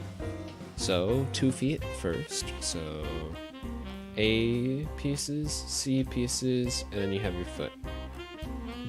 And a sticker for the pieces. Okie dokie. Let's go for the wider zoom. Not that one, but this one. And for the feet, we need 3 and 11. So for 3, we got up here, nope, right here. And 11 is, honestly, I could probably like just cut out all of these pieces and then figure out where stuff goes. Well, let's start with 3. I'm not gonna get too greedy with getting it done fast. What I'll do is I'll cut out one leg, and while I'm cutting out that leg, I'll cut out the companion pieces for the other leg. Hello Melio, welcome to the stream. You like my videos? Thanks. I haven't uploaded much on YouTube, just because I now mainly stream onto Twitch. I find that it has a lot more, a lot of better features that I can access than what YouTube has, right? For YouTube, you have to have 1,000 subscribers to raid people, and then, you know, there's all of the issues about they have to have your channel link added, they have to do a whole bunch of stuff. On Twitch, you know, if I want to raid one of my friends, I literally just go, okay, raid this person, boom. There's no big hassle. And I guess that's the major point. Plus, there's channel point redeems, right? Like where somebody... What is it? Somebody like, you know, watches your channel for a bit, they'll get channel points they can redeem for some fun rewards that I put into the system. And yeah, YouTube just doesn't have that, so a little bit unfortunate. You go to Pip's Dice and Games, which is 20 to 50 depending on the Gundam. That sounds about right. Most Gunpla high grades are going to be 10 to 20, maybe $30.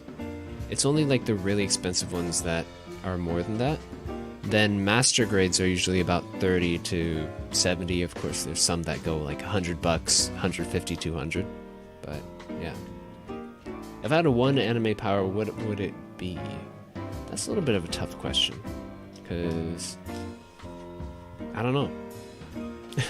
To be fair, I haven't watched too many animes, so honestly, Gundam, the new type, it's kind of a power. It's yeah, it kind of is. It counts. I think the new type from Gundam is pretty cool, where it's like basically you can not necessarily like predict the future, but you can like, it's like Spider-Man's Spidey sense, right? You finish the same Gundam that I'm building now? Nice. Yeah, so, you know, new type is kind of like Spidey sense, but then, you know, in some of the later series, new types become like in Double Zeta, they can move around stuff and become psychics and all that. It gets a little bit wild, but I think that would be pretty cool. Alright, foot. Continuing on the foot. We need polycaps. We need B3. So B3. 1, 2, 3. So it's like the heel, or not the heel, the front of the foot. Boom. And boom, this one should come off as well.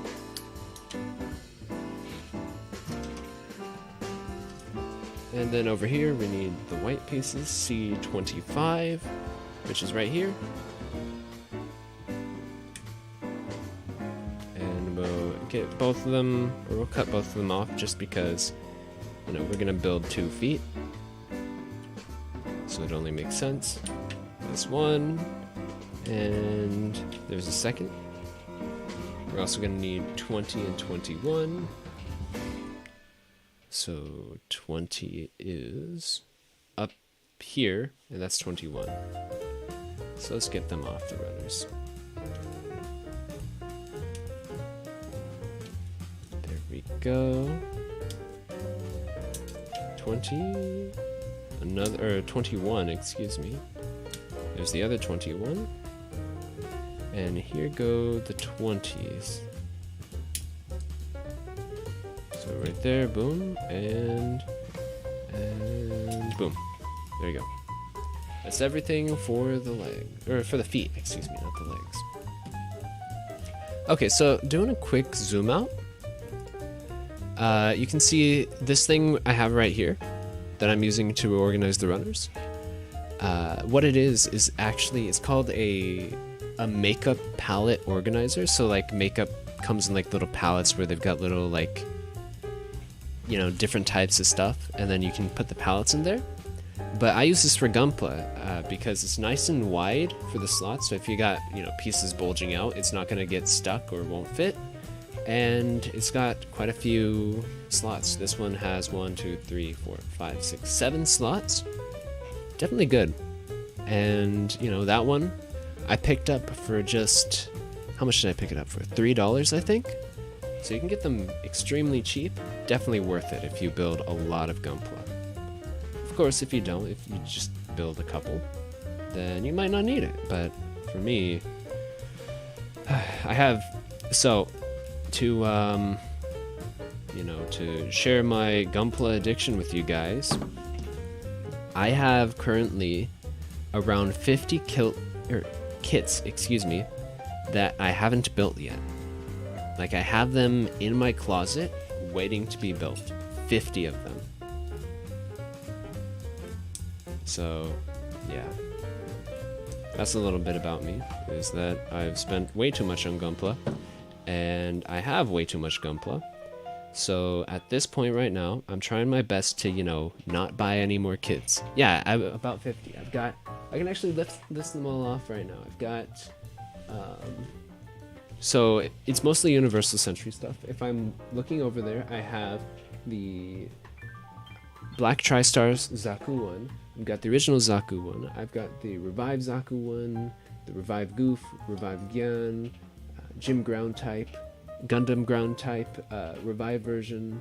We've got the Blue Destiny Unit 3, Johnny Ridden's Zaku 2, Char's Gelgoog, Char's Zagok. We've got the Gog, Jim Striker, the Dom. We've got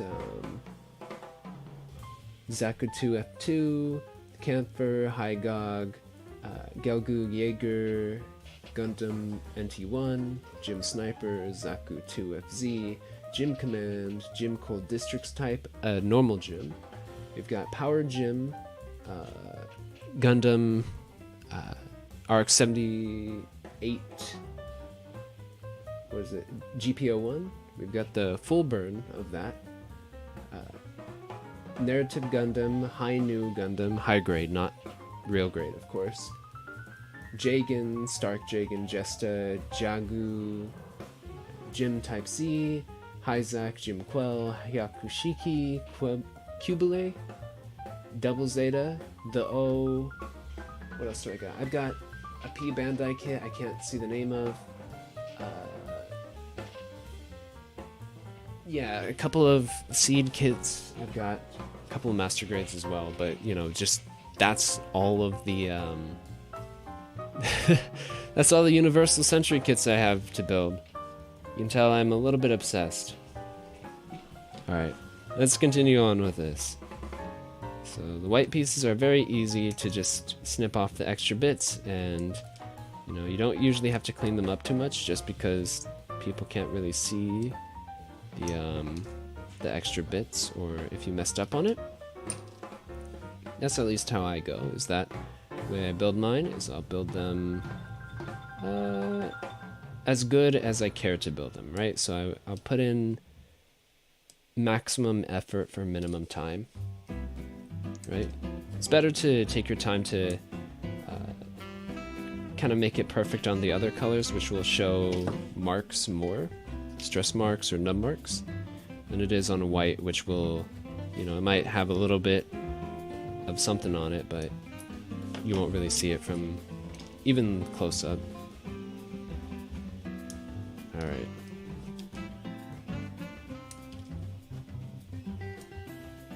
And there we go. White piece is all good to go.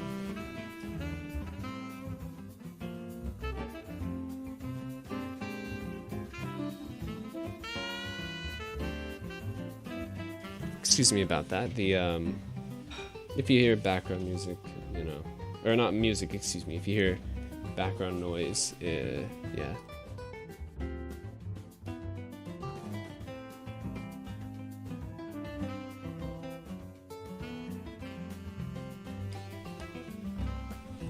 Alright, where was that? Finishing these up. That's where I was at. And boom. Right here. Got a couple more. And for these parts, we've got 3 per. This is going to be covered up, so it shouldn't matter too much if they mark up or not. There we go. Let's get this all put together. So I believe it goes on like this. Yeah, no, it goes up. You like the music? Glad to hear it. So yeah, it was kind of a funny, just a little funny bit of a story about this music. Is that I literally searched up like Gunpla music, and this is what popped up, like music for building Gunpla. And what this is like YouTube's YouTube library, like jazz music. See, I need some polycaps. I need 8, and I need 2 of them. So we'll grab that. 1 and 2.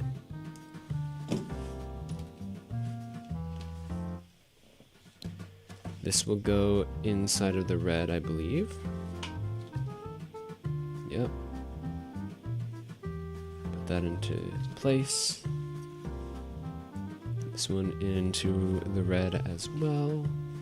And we'll put this one in place too.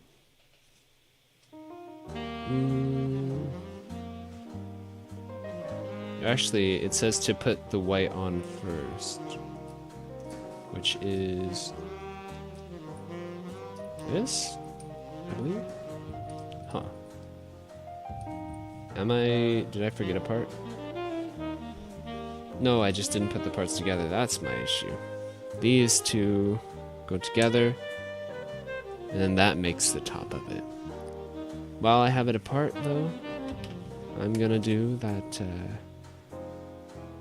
panel line that I always talk about doing.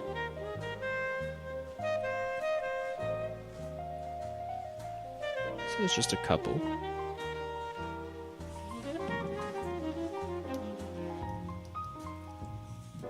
Boom, and on the back. Some more lines right there.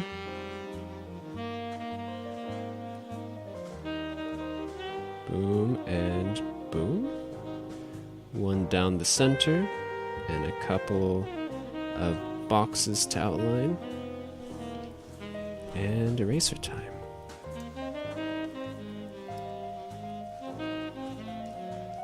And boom. This then goes over the top of the red. I don't tend to, as a fair bit of warning, I don't actually usually panel line the bottom of the feet, just because you don't really see the bottom of the feet as much as you would for, you know, the side of it or the top of it. But there's still a little bit on the sides to line. Right there, and one more near the front. And I guess this one too. Like the little toenails looking things. Oh. Which actually from there forward it's supposed to be gray. So that's a little bit inaccurate. We can fix it though. I don't think it's like a navy like we did for the neck earlier. Instead, it's an actual gray, which currently the only gray I have is this one. It is GM44 Gundam Seed, and it's a little bit iffy if I'm honest, but it should work. We'll grab this again and we'll kind of prime the pen, which it should be primed, but it's very messy. Gotta be careful about that. Don't really want to spill it on the manual or onto other parts, I guess. Well, now that we have it primed, it should be good to work. So let me just put that over there. Hopefully the paint doesn't roll down. If it does, then oh boy. But it's probably a good idea to disassemble the foot first. So there's the top part. We can probably pull the white part off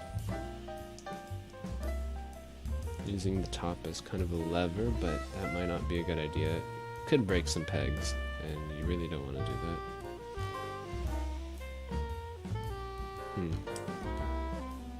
Well, yeah, that's on there tight. Oh well. Can I like shimmy a toothpick in there?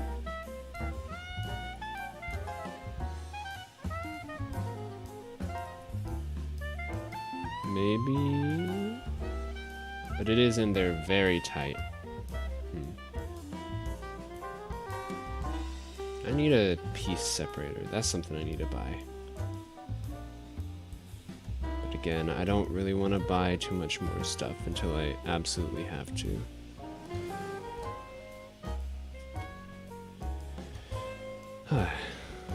Well, what is my favorite Gundam building? For building experience, I would say the Zaku 2 Revive is pretty good. For what my favorite Gundam is though, that would have to be the Ground Gundam EZ8. Just because I like, how far does this go up? That goes up all the way. Okay, yeah, we need this separated. Otherwise, it's going to get on the white.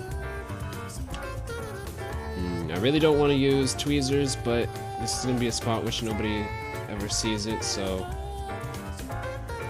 let's get it in there and let's kind of pry it up.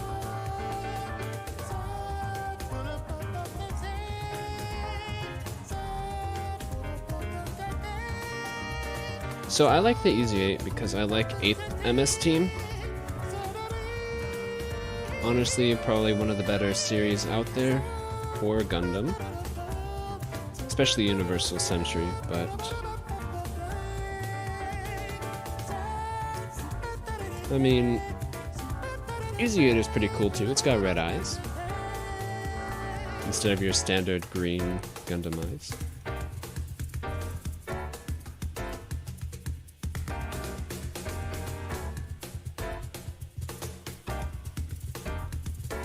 Alright, can we get this pried off?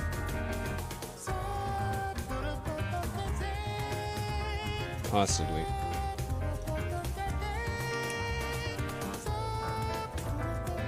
Really wants to stick, but there we go. I think we're getting it.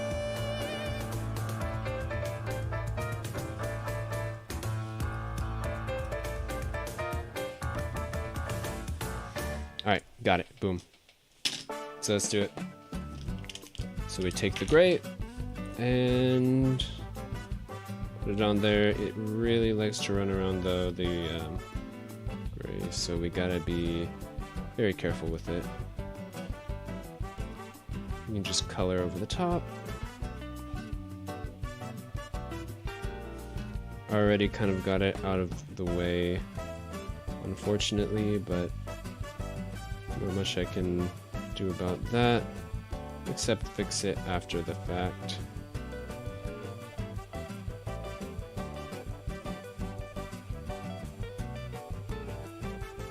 There we go.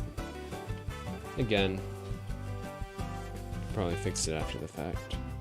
And I know I said I don't really care about the bottoms, but just for this part, because I'm painting anyways, I'm gonna put it on the bottom. Barbatos is your favorite so far. You built it too. Yeah, nice. Everybody's allowed to have their own favorite. But you know, if yours is different than mine, then that's honestly great. Because it means that we can all show off what's cool about our favorite ones. I'm gonna grab the other foot and make sure that I do this now so that it doesn't, I don't have to deal with it later. And so that they can both dry at around the same time.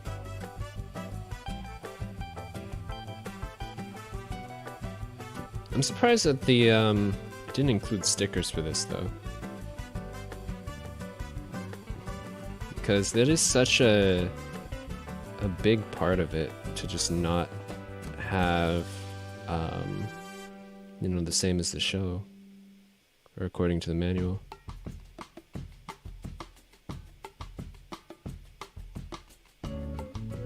There you go. Got the toes, and I know there's one more part that wants a sticker, so I gotta take a look at it. It's gonna be the heel, this part right here, and it wants sticker number 6. Number 6 is red, so the heel needs to be red there. I'll actually keep on using the seed colors because my standard colors aren't really the best. It's definitely gonna need a prime or pump. Man, I wish I actually do have something to use. I have this old sort of paint holder. Should be good. So I keep that. Was thinking about throwing it away today, but obviously maybe that's not a great idea with how much I'm going to use it. This is more of a burnt red. Oh well, we'll go with it.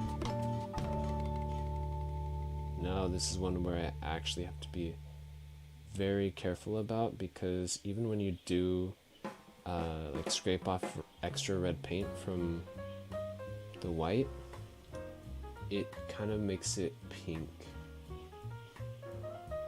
So you need to get it basically perfect the first time.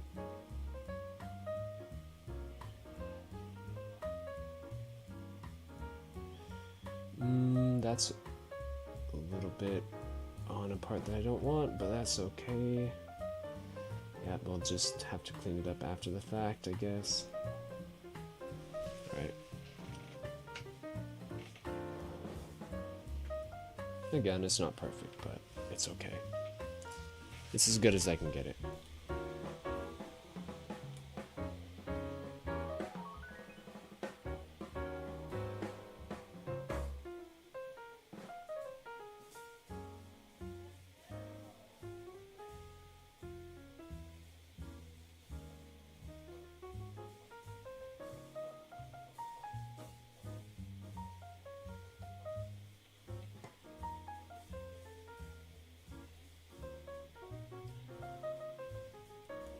I'm kind of afraid that this red might not dry super well. Maybe I should have gone with the sticker, but oh well.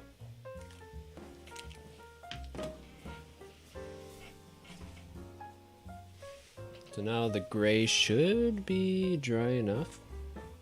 Still drying a little bit, but it's mostly dry. So what I can do, I know that this isn't like the best way and that you actually shouldn't do this, what I do is I take a toothpick and I just scrape off the paint that got into places where it shouldn't have. Except it's still not dry, so maybe the other one's dry. We'll try that. So I don't actually want paint on this part. Can I scrape it off? Yes, I can. Cool.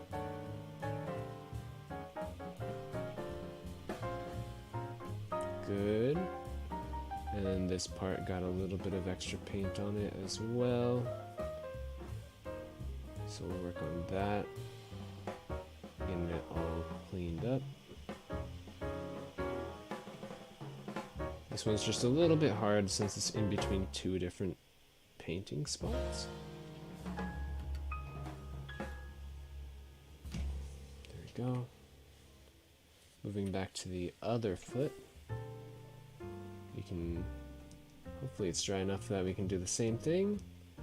Looks to be still drying, but we can still kind of scrape it off to the best of our extent.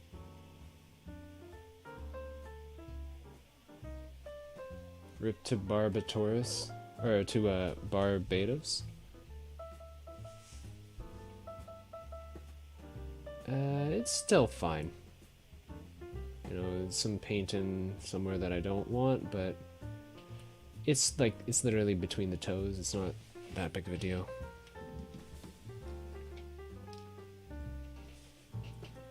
There we go. The this red is what's kind of getting me though. So let's kind of scrape off the paint. It's still a little bit wet, but we can get it off.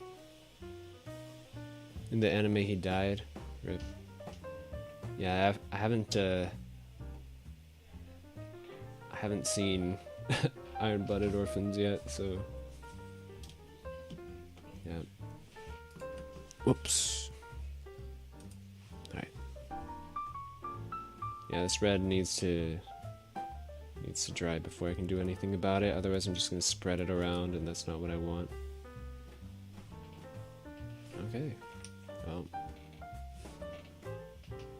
I guess we're just waiting. We can assemble the rest of the foot, which actually didn't get the nubs off of these ones, or these white parts. So we can do that right now. And I got it off of this one, but this can use some panel lining.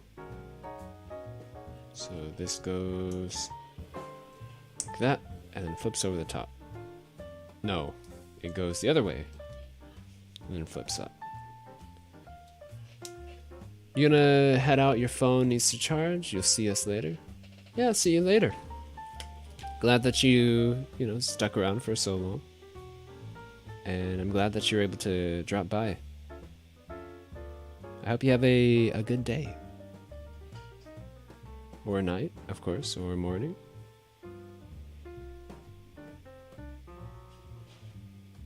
Alright. Just gotta line this side.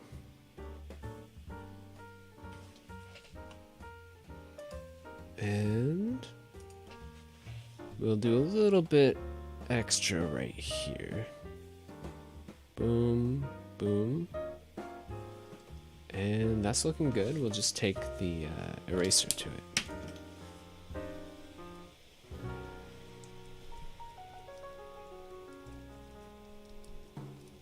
Yeah, this is my first time using the Gundam paint markers on stream, so taking a bit more than usual, or more time than usual, is what I mean. So I think the red is good enough that we can put on the white. There we go.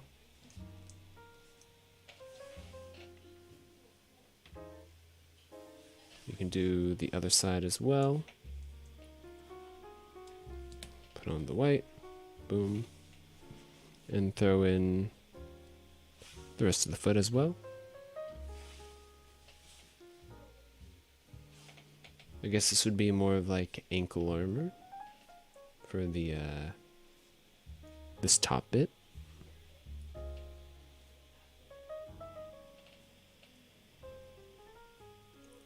And then we're just waiting on the heels to dry. Which while we're waiting, we can probably panel line the rest of it.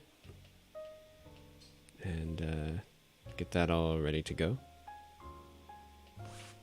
That was a little bit messy. Should be okay though. Yep. So for this, it's probably good to just line one side, since it's not very deep at all.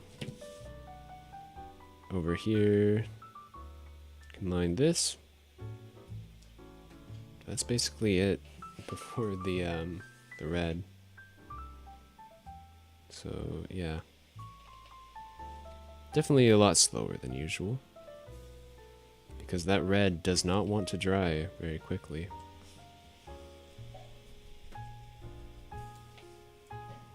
Alright.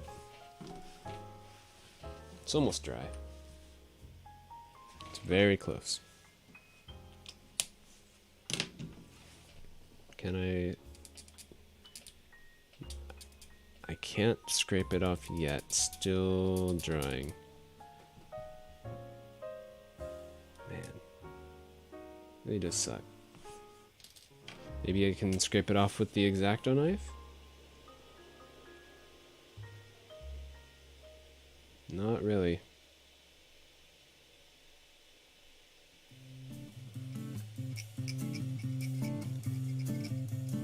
Yeah, it's really not working. It's working a little bit. It's kind of scraping off some of the plastic, but that's okay. As long as we can get that red off of there.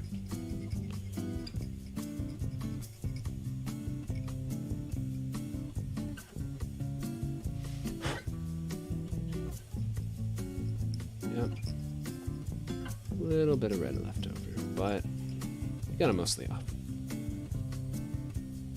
And then we can do this piece as well. Get the red off of there. And boom. Then over here.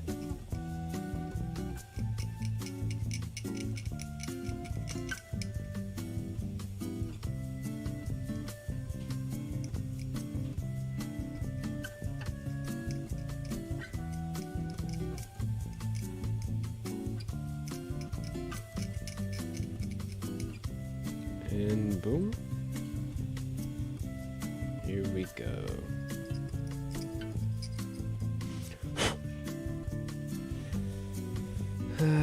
That's basically as good as we're gonna get it. Okay. Move over to the other leg. And that's working pretty well. It's just the angle is so, the angled point is so hard to get it scraped off perfectly.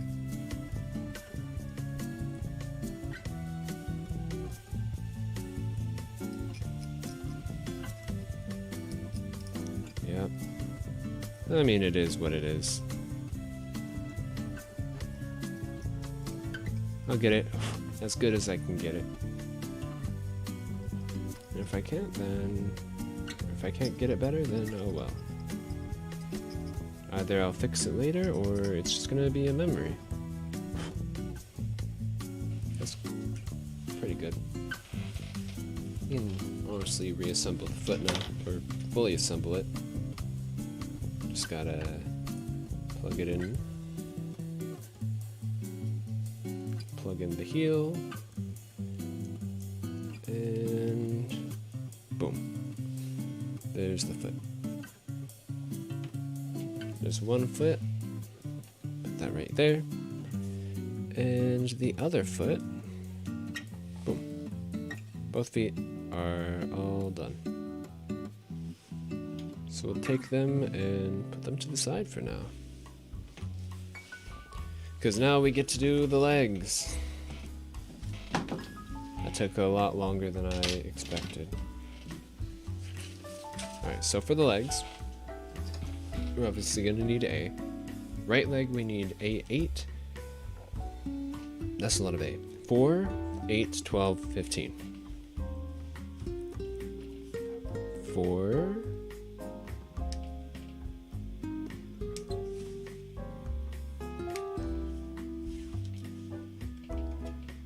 And I assume 5 goes with that, since 6 goes with 7.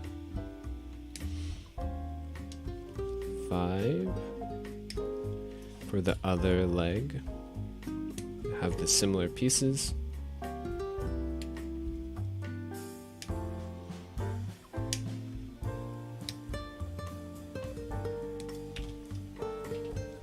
we go. Throw them off to the side. We need 8. There's 8. I think we need 8. Yeah, 8. So then 9 goes with the other leg. We're gonna need 15, which is up here, which means that 14 will go with the other leg as well. There's 15, and here's 14.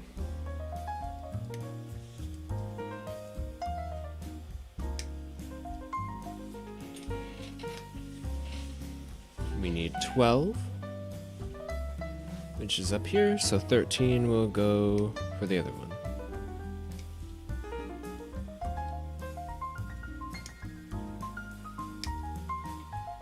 $12 and 13. Boom. Alright, what do we got? Next up, we have 5, I already did that. 10 and 1. So 10, or here's 1, so then 2 goes with the other leg, and 10, which is identical for both legs.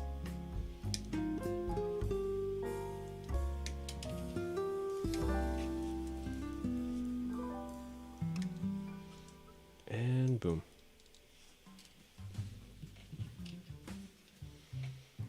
Any more A pieces? No.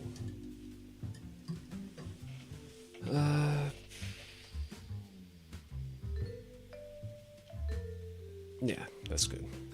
So then we need C pieces. 13 and 19. There's 13, equivalent is going to be 14 for the other side.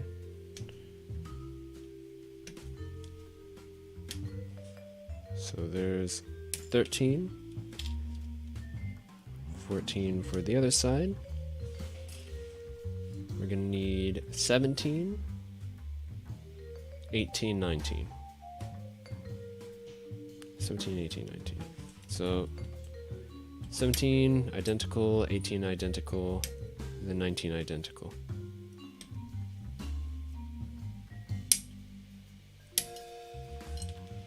Which side is that? It's the right leg. So we'll put that one with the left one. This can go on right.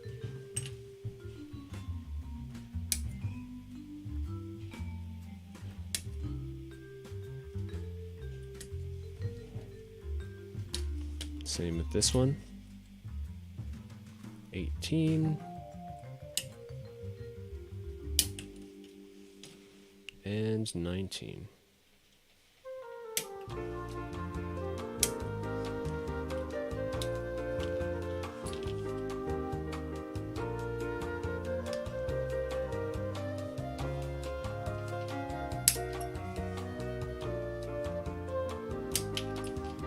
Cool. We got 17, 18, 19.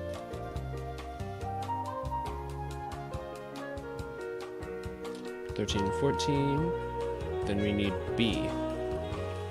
B, I assume is the yellow part, B28, and there's 2 of them, so 1 for each side.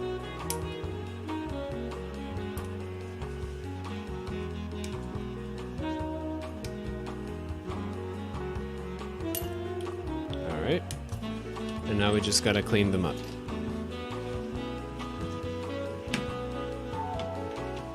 So let's do that.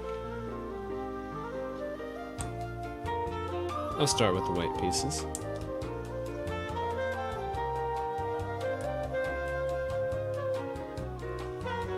This one can use a little bit extra.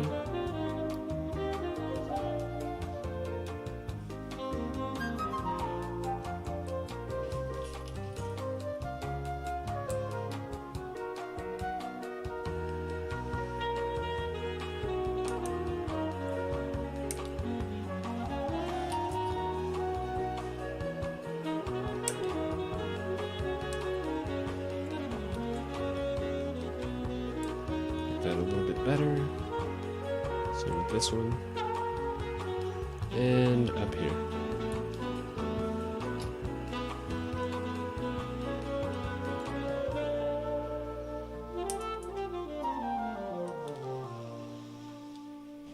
Boom. This one needs it as well. That's actually looking pretty good for like a nub that's in the middle of the leg. Pretty good. This one. And boom. I want to take a sip of water, but I just want to make sure that there's no nubs that fell inside of it. I think we're good.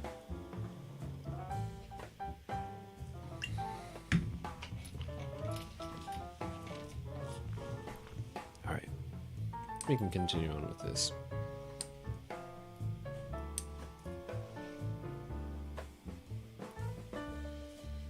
Boom.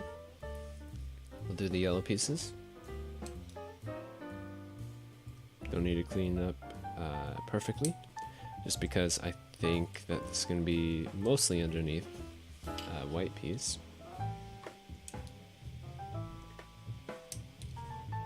Alright.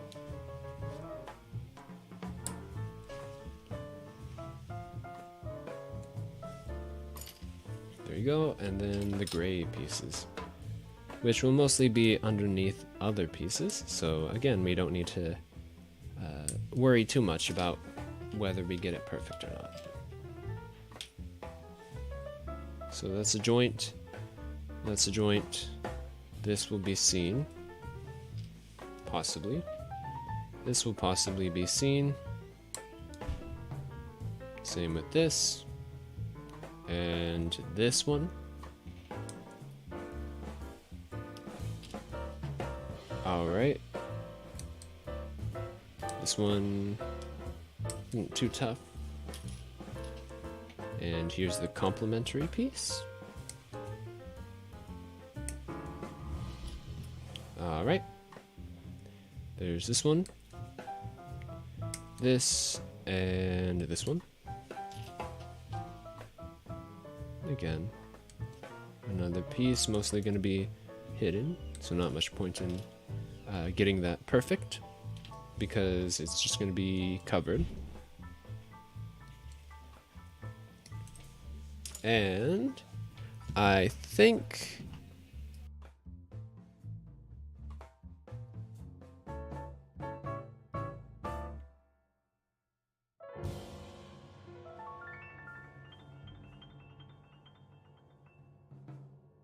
alright, let's see. Let's continue on. Get these all nice and clipped. Was that part of the piece that I just snipped off? No, it wasn't. It just left a very large stress mark in the plastic. We'll do our best to kind of smooth it out a little bit, because that is kind of big, and I don't know if it's going to be on the inside or the outside. Just gotta, you know, be careful with it. Alright. This gray. Some more stuff.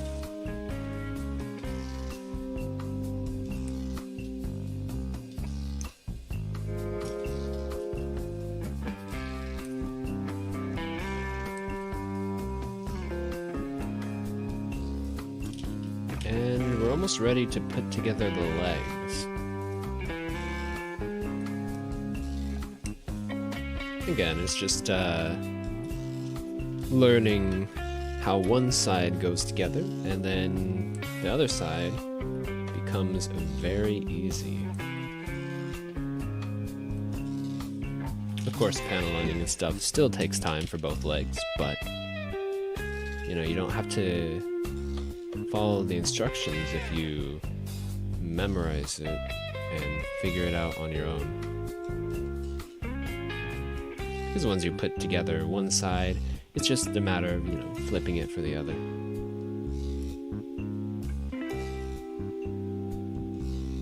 Alright, that's looking pretty good.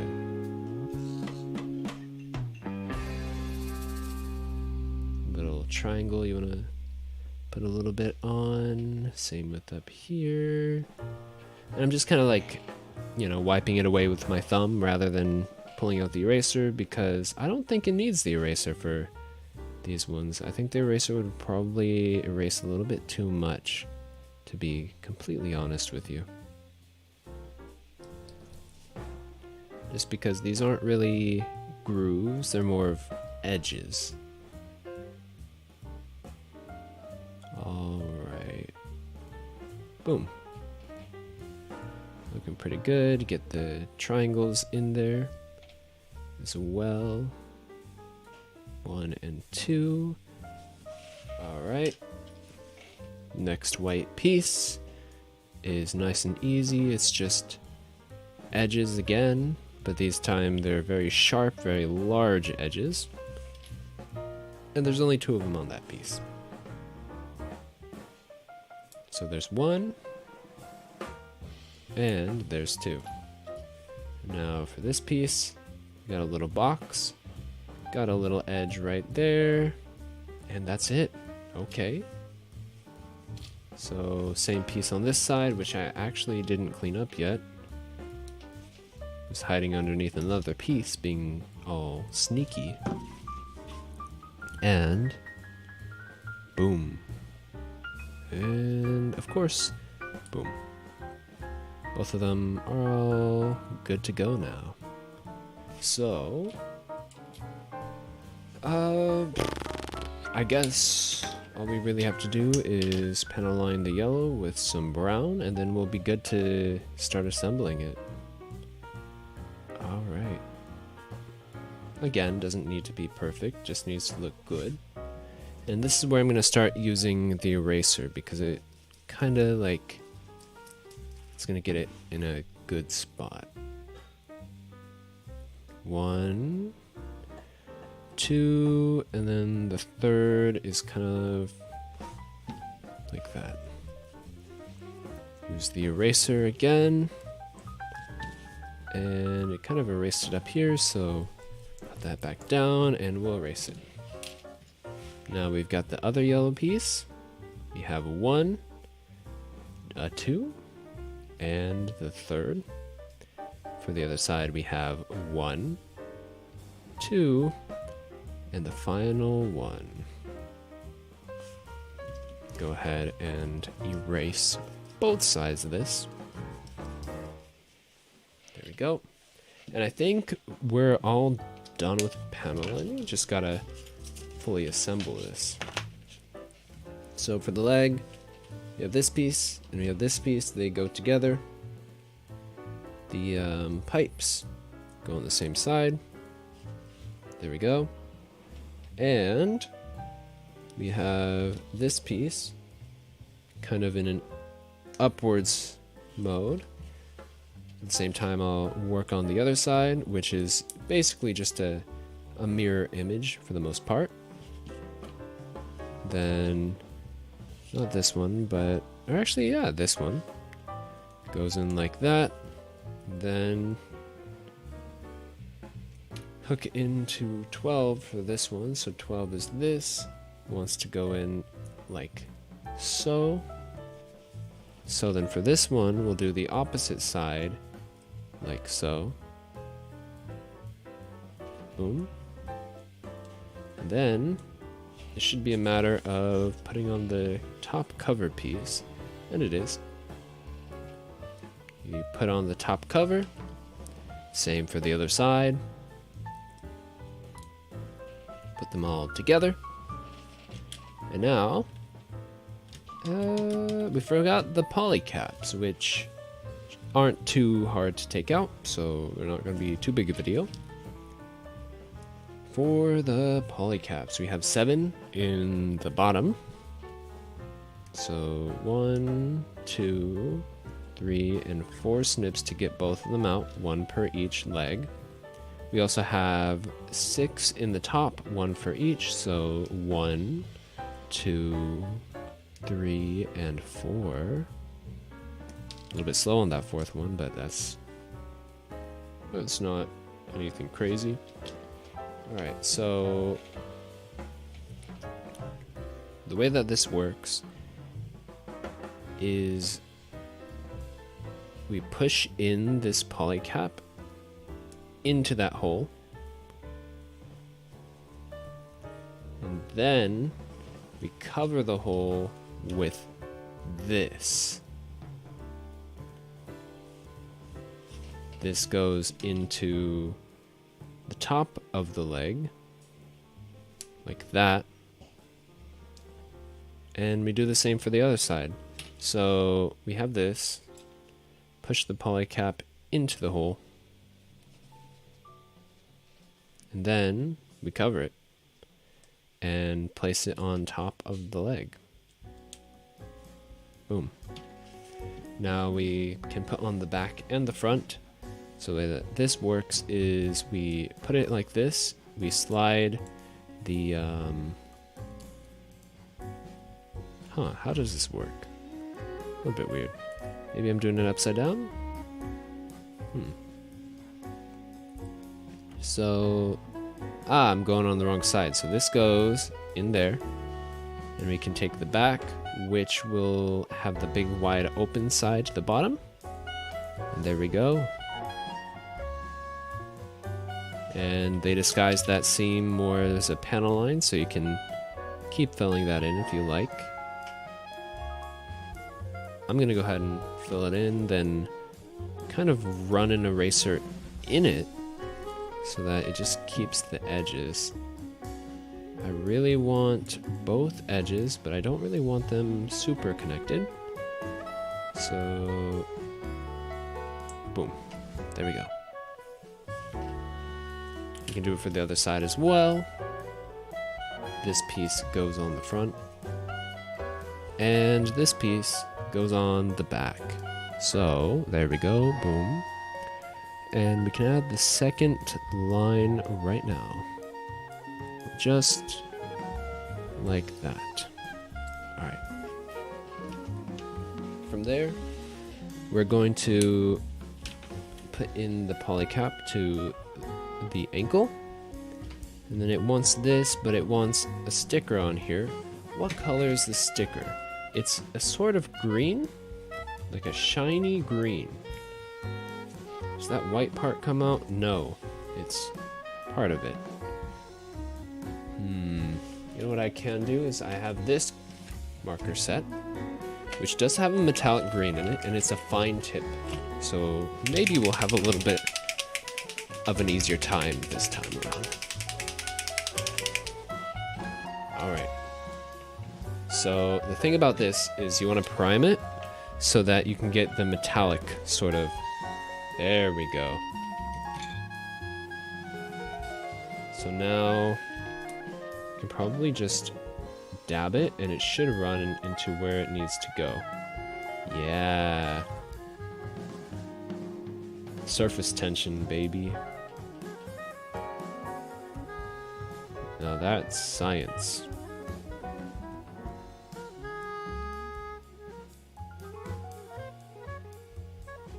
There we go. And we can do the other side as well, which that's for that one. This one is for the other one. Of course, get the help of some gravity to make it run down through the cracks.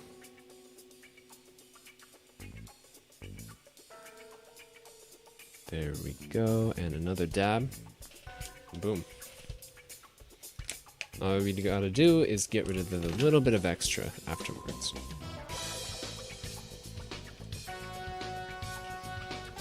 It which we might even be able to do right now. It's a little bit, maybe?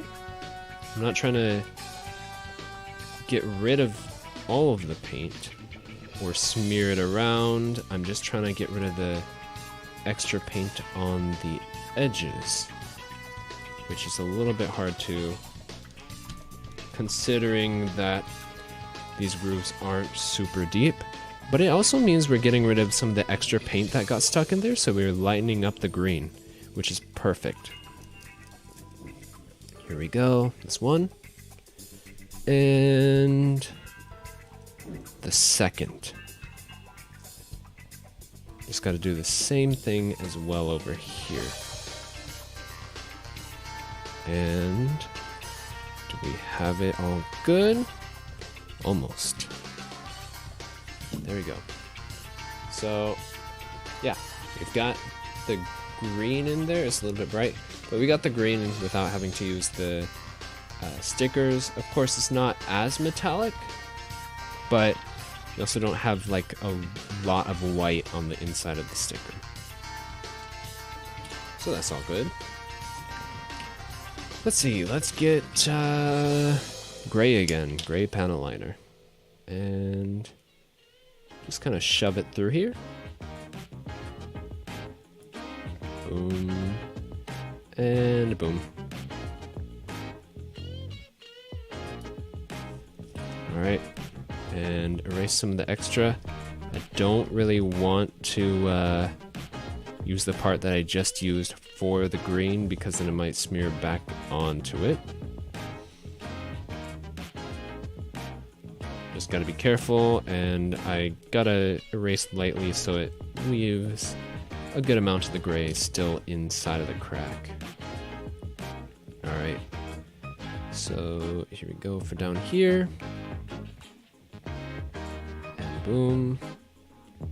And this one, I think we only can really do the front. The back is a little bit not enough of an angle, so it's just gonna erase off for the most part. It's still on there a little bit. And then the other side. And boom. Now we can do the other side. Or the other leg, excuse me. And we can get this all panel lined up. And boom. Erase the extra. Erased a little bit too much. Go again. And that's good enough, I think. Now for underneath the knee. Or more of the shin, I guess it would be, rather than the knee. And around the ankle sort of portion. We can erase that off and move on to the next side. There we go. Now we can finally put this on, except it wants the yellow inside of it. Like this. There we go. And then on top. That's looking pretty good. We'll do the same with the other leg. Boom. And boom. Alright. Each side.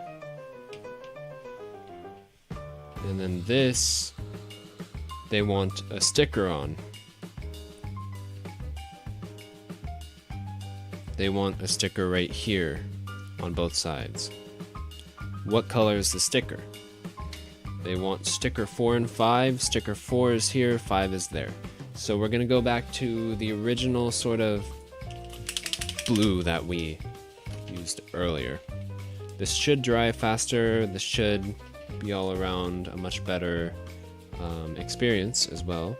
So yeah, let's do it. Doesn't cover up this white, so everywhere else it covers. So let's go ahead along here, and we'll basically outline the edge.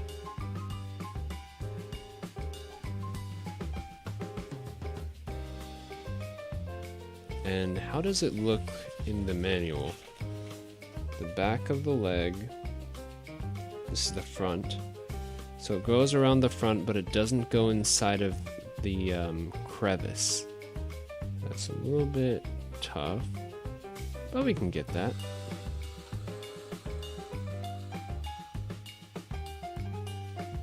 There we go. It's looking pretty nifty if I'm honest. Just because we're kind of getting it perfect. Yeah, that looks really good.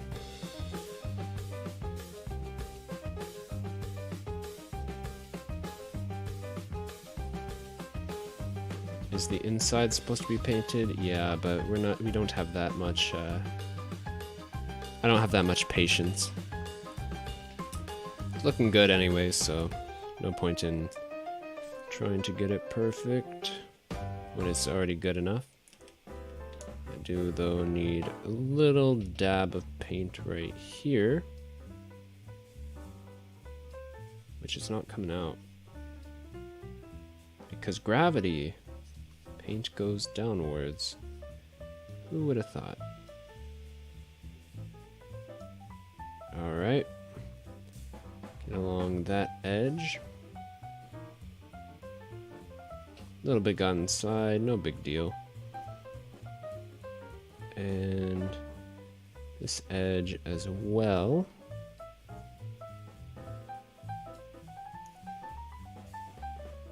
Not really painting it in a proper fashion, but as long as we have the color there, that's what matters.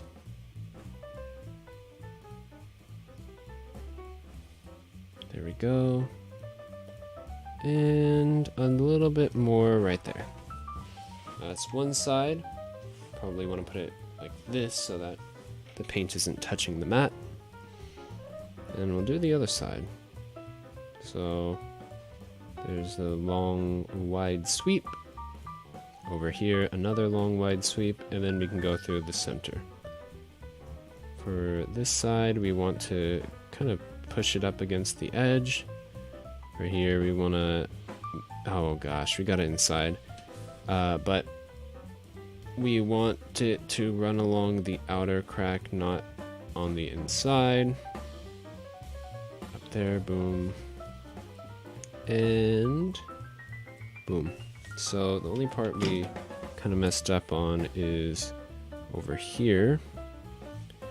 We got it inside when we didn't want it. Do have another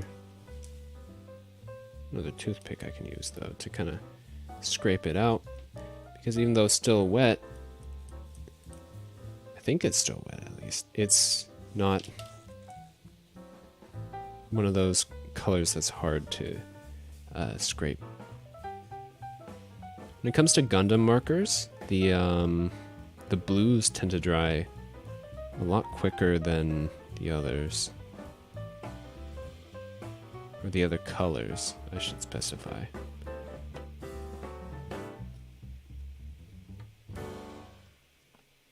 So it makes it a lot easier to work with. I do technically have clear coat, which I probably should have used, but it takes way longer to dry than paint, so if I'm going to clear coat it, I'll go back and do it after the build. There we go.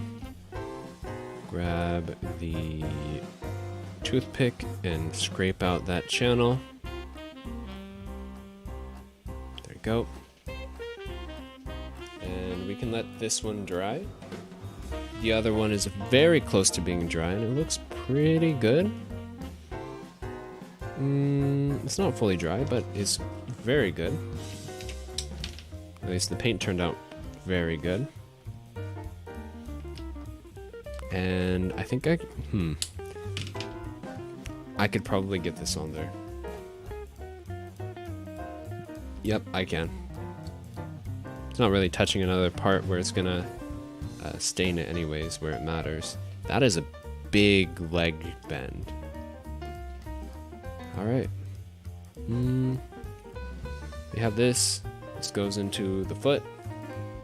Or the foot goes into it, excuse me. So... the armor needs to go over the ankle, though not inside. There we go. One leg is complete, and the other leg will be complete very soon.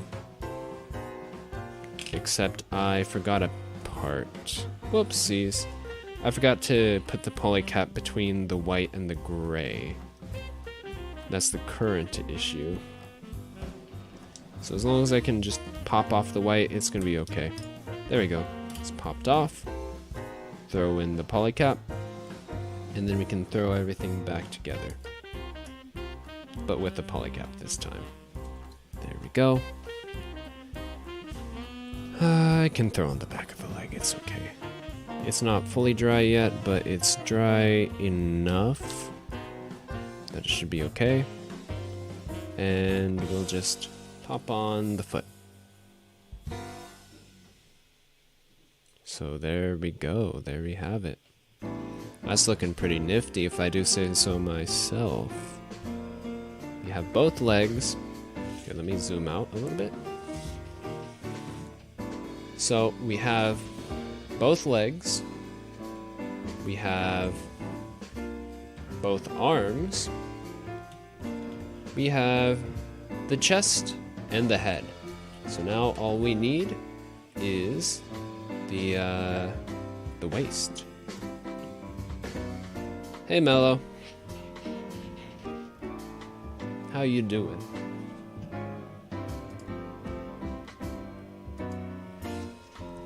Alright. Let's get this waist all sorted. What do we need for it? We need, over here, an instant color, so that's pretty nice and fun too. I just hate how many color correction stickers there are on this thing, because if I was feeling lazy, I'd use the stickers, but today is one of those days where I want it to look good. So that's why I'm using the paint markers, and it's taking a lot of time. I really should clear coat the feet, if anything. Whatever. It's okay. Those toes in the red, it's gonna scrape off if I leave it as it is, so I'll do it after the fact. Alright, so here, we need 38, 37. So these two. 38, 37.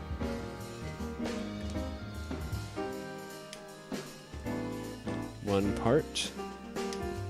Two parts. I'll actually zoom this in a little bit. There we go. Do you need any other A parts? Well, maybe not. Yep, we don't need any more A parts. So on B, we have this piece that I just saw earlier. 26. We need 31 and 32, which are down here. 31 and 32. There's 31, here's 32. 24, which is this blue part up here.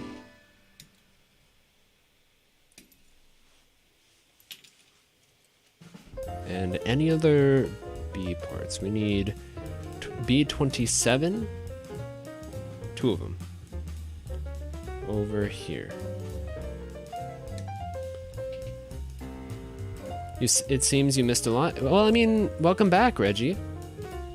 Glad that you can make it back. Whoops. Yeah, so what we did while you were gone is I think we built the legs. We're starting on the waist. Then we got the backpack and the weapons, and that should be basically all. Is there anything else for the waist from B? From B, I don't think so. Like for the backpack there will be, but not for the waist. For the waist we now have 29, 28, and 30. So 28 through 30, these 3 parts. And that's what we need for the waist. 28 through 30.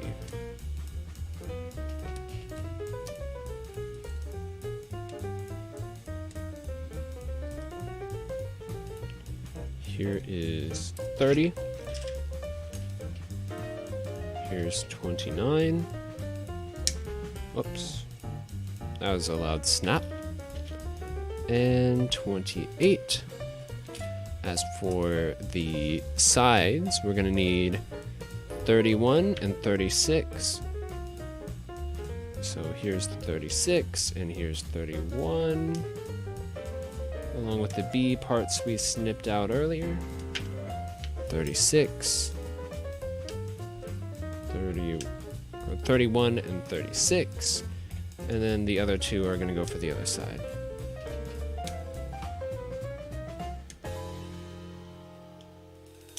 There we go.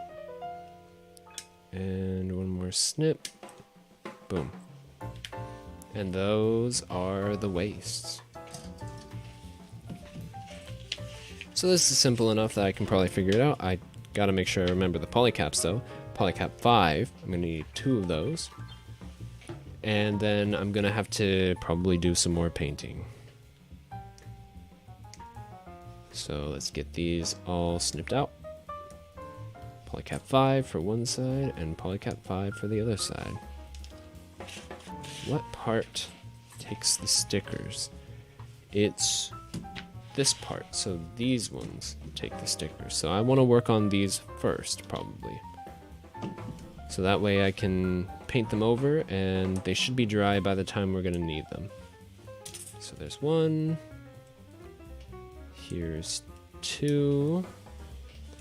Polycaps go inside of these.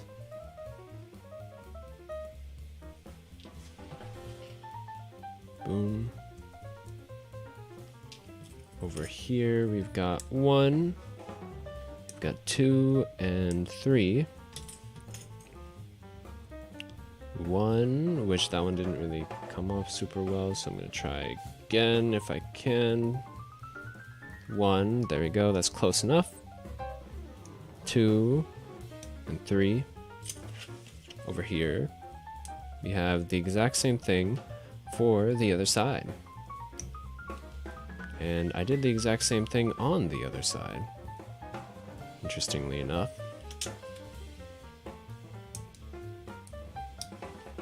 And boom. Now let's figure it out. How do these go together? Where does the sticker go on? There's a sticker at the top, and there's a sticker on the back. It's gray on the inside and blue on the outside. Huh. And these are actual, like, very blue. So, none of that navy stuff we've been using so far. So let's find another color. While we're at it, I'll go ahead and put away the rest of my markers, the ones that I'm not using. There's the red, and then the gray goes in as well. Button that up. This green goes inside of here. So we need a blue. What kind of blue do we need? We need this kind of blue. This is a very deep sort of blue. This is metallic. It's almost a match, a little bit lighter. And then I have a lighter blue, and I have this one, which is very similar, whoops, to the navy. A little bit too dark. And that one's too bright, because this is like a high noon sort of blue. So then it comes down to the seed blue or the metallic blue. I think they're basically the same thing. The seed blue is a little bit darker though, so we'll go with that instead of going for the metallic. Seed blue. Here we go, and we're gonna need that gray again for that inside piece. Gonna kind of suck, but actually we could use the panel liner since it's small enough. Or a small enough area. So let's go for it. So this blue goes on top, up here, I believe. Yes. It has gray in the middle, blue on the sides.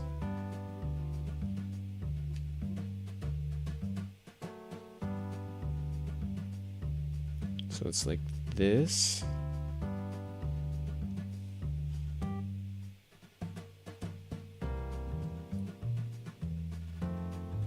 That should be it.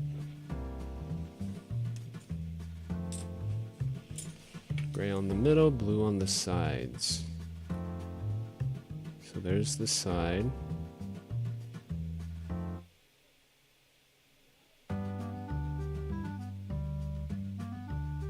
And here's another side.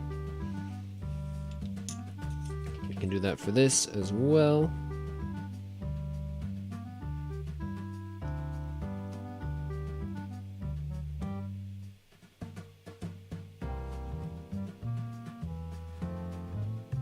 And boom, there we go.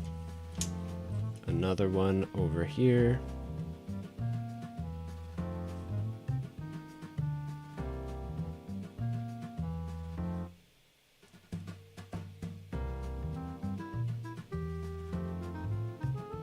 Also on the bottom, gotta make sure not to forget that.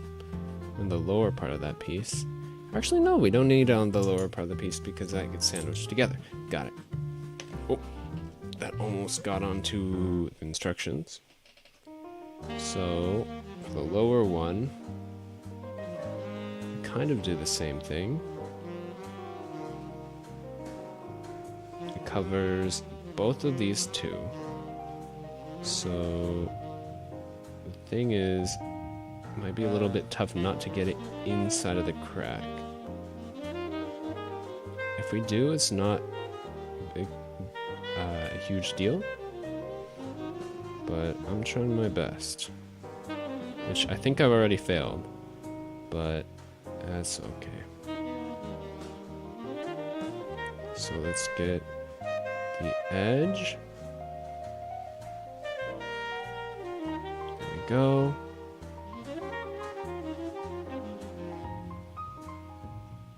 The edge of this as well. Nope, I just touched the blue, but I think it's dry. So that's good. Put it right there. And, of course, over here as well.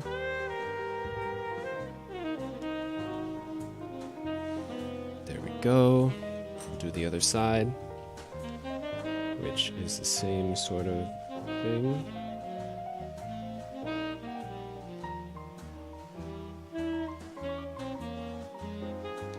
The only way I can really get it across without getting into the spaces of the white is to go quickly, which then you make mistakes and it doesn't look good. So I think we're just gonna kind of deal with it.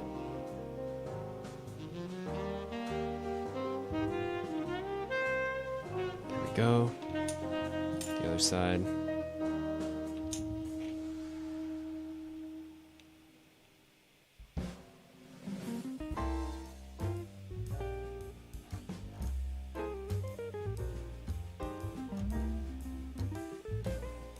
And boom.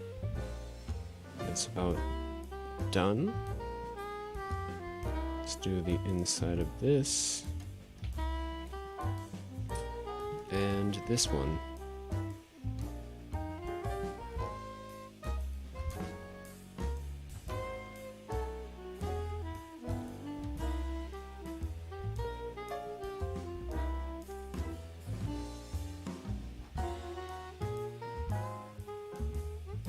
There we go. Now while we're waiting for all this stuff to dry, we can put together the waist and, you know, soak I didn't clean up the nubs yet because we're gonna have time waiting for it to dry as well. So we can do that while we're waiting for the side skirts to dry up a little bit. And by the time we get to the side skirts, they should be all good and ready to go. Or at least that's the plan. Oop. That's a little bit of a gouge. It's okay though, it's not really in a place anyone's gonna notice it. And here's the inside of the waist. Get some of this cleaned up.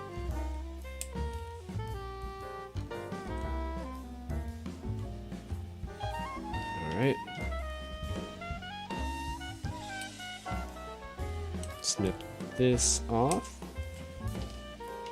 Same with the white. Get that all good to go. And the hip. Boom. Alright, so how does this go together? This has this over top. We have the side with the line over it. Oh, there's still another nub. That's why it felt odd. There we go.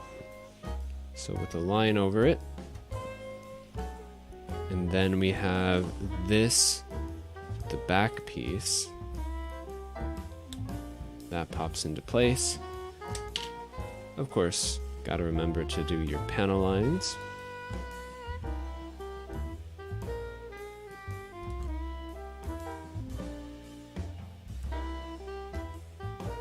There we go.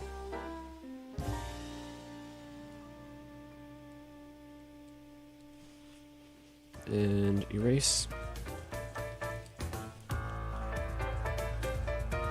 Alright. Then we put this side inside. We slide it in. And the front waist. Or the front. Yeah, I guess it's front waist. Take the brown marker to it. And I'm not actually going to erase it, just because I got it in pretty well for what it is. Push it into its spot. Same with the other side. Let's get this good if we can. There we go, that's good. Push it into its spot. And boom. Just got some gray to go right here. Boom. And I'll do the optional separation of the skirt armor. So before I do that though, let's get this stuff all panel lined up. 1 line, 2 lines. Couple of dabs here and there, nothing too crazy. Yeah, that's an overhang, so that is definitely a panel line, not just a an empty spot or a mold line. There we go. And one more bit up here. And it's looking pretty good. We forgot to clean up the blue, which I guess I'll do that now as well. And I think there's a little bit of lining on here that there is to do. Up here, but not really too much. So since we have all this, this goes inside of here. Let's separate the side skirts. So what I'm actually going to do is I'm holding it and I'm going to snip between there. I'm not going to clean it up because I want the friction to of the extra bit to hold it in place, if that makes sense. Because you can see inside of the skirt armor, you can move it independently and it's not wobbly. So now that we've got that, all we gotta do is push this on here. And I guess probably clean up the extra paint, or any extra paint that there might be on the parts where we don't want paint. Which, it's not fully dry. I don't think it's fully dry, at least. But we can still do the same thing that we did earlier. Especially considering there's not too much extra paint on it. It shouldn't be too difficult. But I'm kind of scraping into the painted area, which is not what I want to do.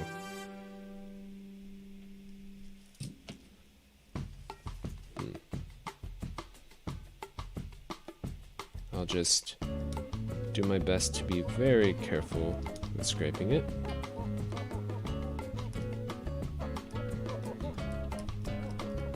Which actually what I did earlier was I used my knife, totally forgot about that, to kind of scrape away some of it. Instead of just using the toothpick. Usually you can use the toothpick when it's more dry, but with the knife you're able to actually scrape away some of the plastic, so you can get it when it's wet still. This one doesn't have too much, just a tiny bit right there. For this one, is there any we want to get rid of? Again, not too much, just a tiny bit on the side. There we go. And this one looks to be good. So what I'm gonna do is take my gray, and if you remember, there was a little bit on the inside that it wanted me to put, or to have gray, which since we're not painting gray, we're gonna use the pen liner to fill it in, just because it's a lot easier. It's not as durable, but it's quicker. You don't gotta wait for the paint to dry. There we go, that's one more. And there's the final one. Alright, I'm actually gonna wait to pen align. Well, could wait, but I'm gonna pen align right now. Just because I don't really like pen aligning once things are together. Because once stuff gets put together, the pen lines can leak between the parts, and it really doesn't look good when that happens. So just got a couple of pieces right here. One more, a little divot. And the other side we have one big one. And another little divot. I think there's a little bit more paint I can probably scrape off. If I go at the other angle, I can probably get it. Yeah, there we go. And that looks pretty good. So now we can put this away and get this all assembled. How does this go? It kind of sandwiches in between the two pieces. Got it. So right there's one. And here's the other piece. Alright. Same for the other side. Here's one. And the other.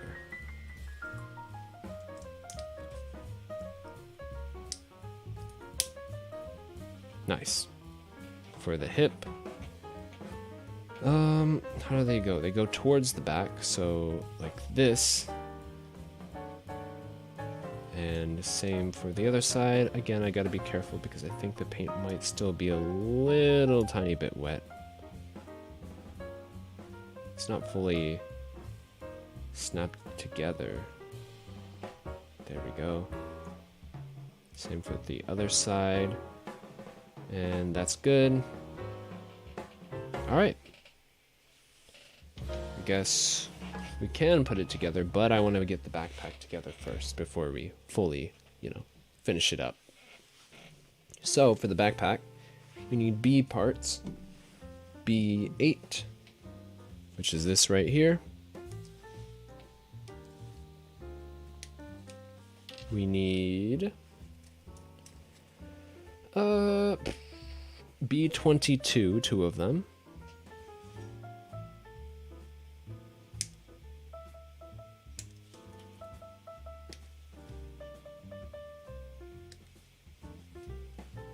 All right.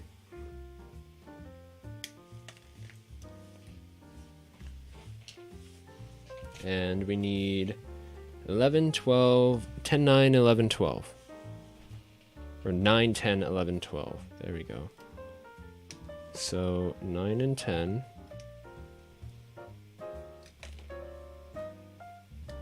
That was 9. Here's 10.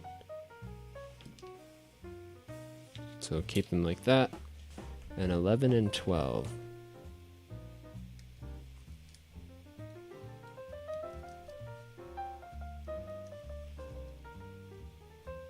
11 and 12. Here's 12. All right.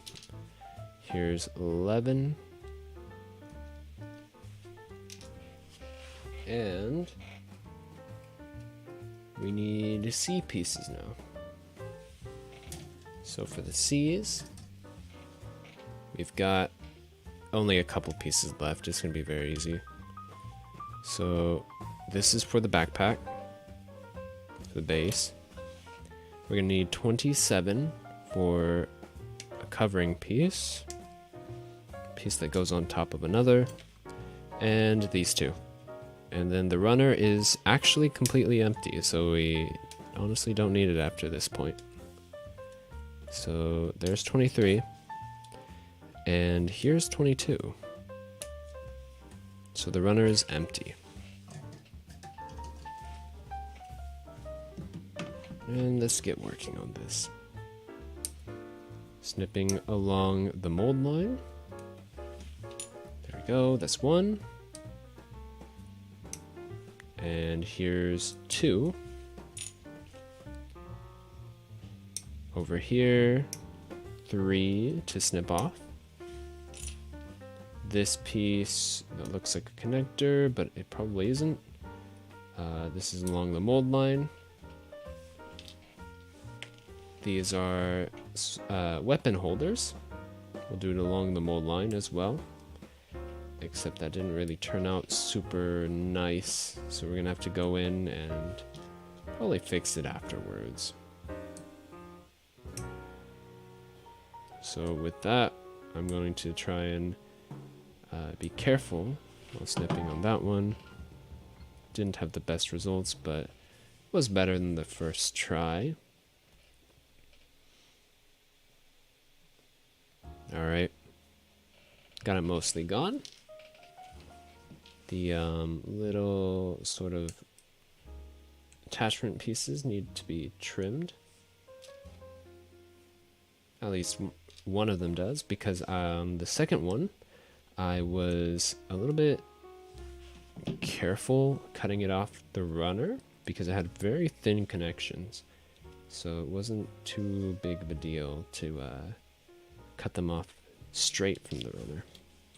Alright. Let's see. So these two go in here. And the base needs a little bit. So the idea with those is that you can put it right here and then have it sort of pull out a weapon. So this goes downwards. This goes downwards. This goes in between. And it goes on the middle piece. Like that.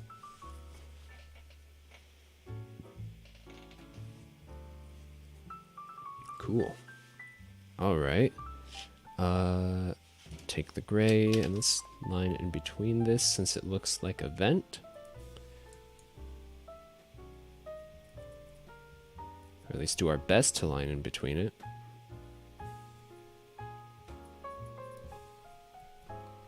There we go.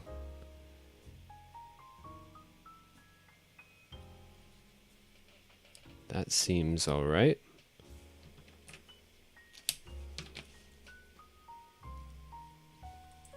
And the way that these normally attach is right here for the backpack. But you can also have it attached like this. So then it's like it's pulling out a weapon. Yeah, like that.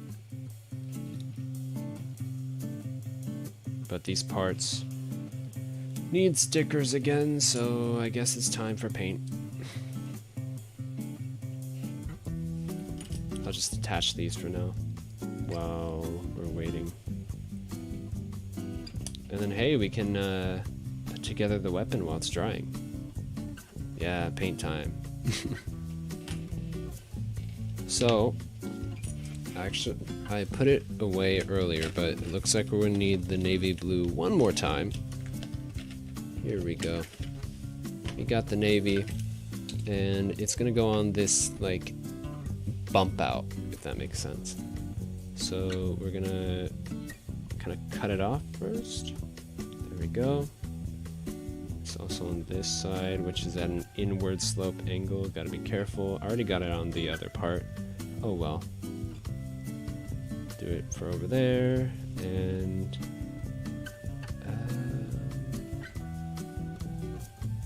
on this piece. Do it on the inner edge since it can come off as well. And just gotta paint in the rest. There we go. Alright, so now we've got one done. We just gotta do the other one. We'll kind of cut it. There. Same with the bottom. Not perfect, but we can fix it later. And just kind of go over it. On this one, we're gonna want it as well. And then the back side. There we go. Yep, while that's drying, we can work on the weapons. Which I think I'm done with the markers now. And there's one more, while we're working on the weapons, there's another thing that we can take out. Is there another weapon, or is there just one? I think this just comes with one. Huh. That's kind of interesting, because when it comes to the usual Gunpla loadout is 2 weapons, right? Or it's a single weapon with 2 functions. This one is just a club, so you know, slap. So that's part of the stand, or like the peg adapter, I think. Or an action-based adapter, excuse me, not a peg adapter. And oh wow, the sword is extremely simple, or the club sword type thing. It's very simple. It's basically 2 parts. You have half of it with the handle, and the other half of the blade. So that, let's clean this up.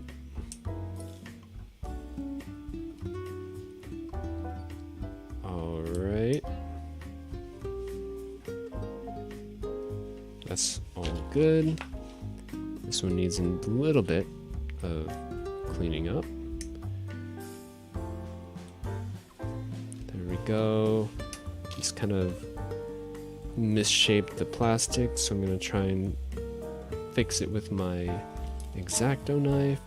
Same with this side. There we go.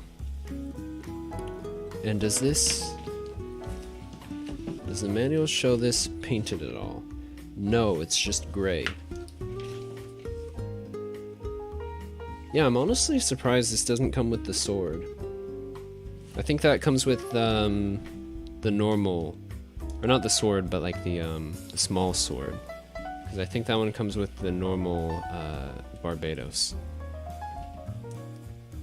And I know... So, normal Barbatos, I think, comes with the... Whoops, that's on backwards. Surprised they lined up the peg so that it could go on backwards. Very interesting. You'd think that they would have it so that you can only put it on one way, but, you know, maybe not.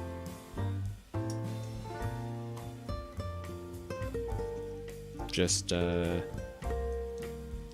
know, doofuses like me putting it on backwards because we're not paying attention.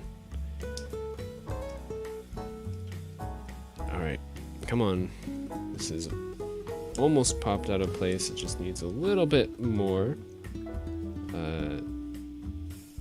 A little bit more convincing.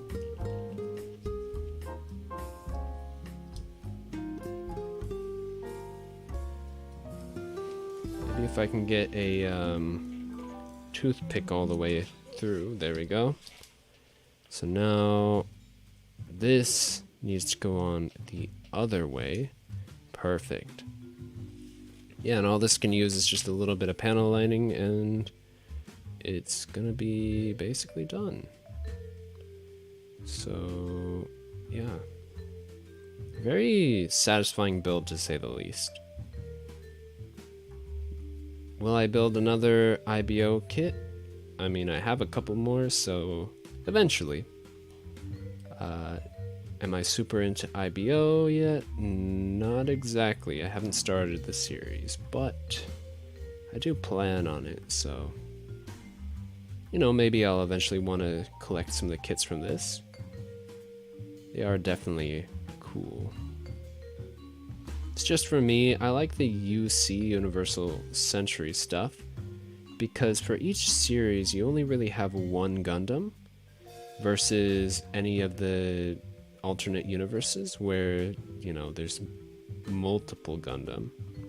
Even Wing has 5, and then how many are in IBO, you know? Alright. Let's do the handle. Here we go. A little bit in the cracks, which there's 3 of them. Alright. The third one. And the base. Got a couple of cracks here and there. So let's get that all good and put together. There we go. We can take the eraser and just erase all of the extra. There we go. Now this should be done drying. Yep. So a little bit of extra that I got on here, I can just scrape off.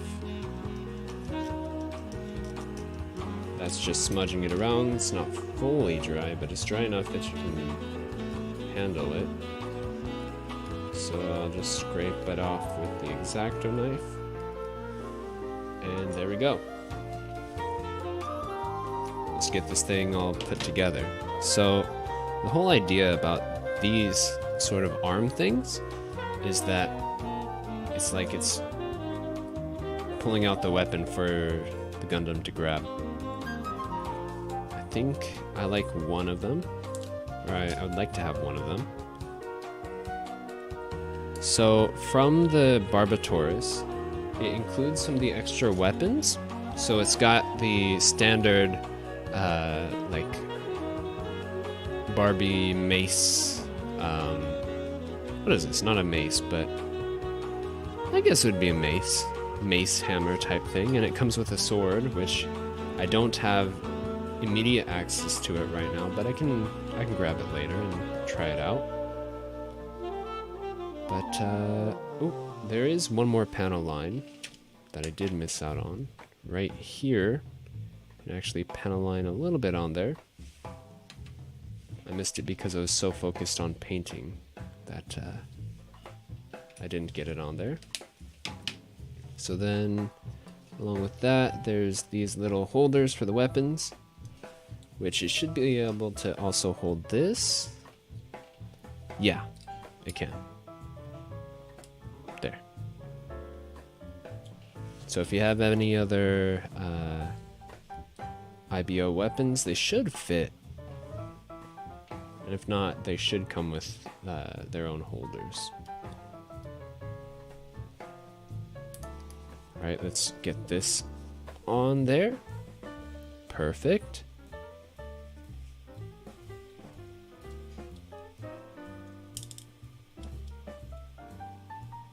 Alright. Let's get this thing all assembled.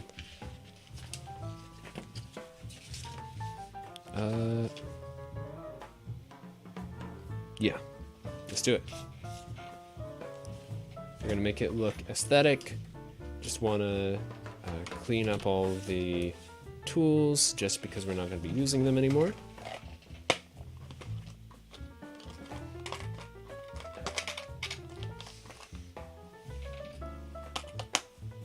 So let's just put them all away.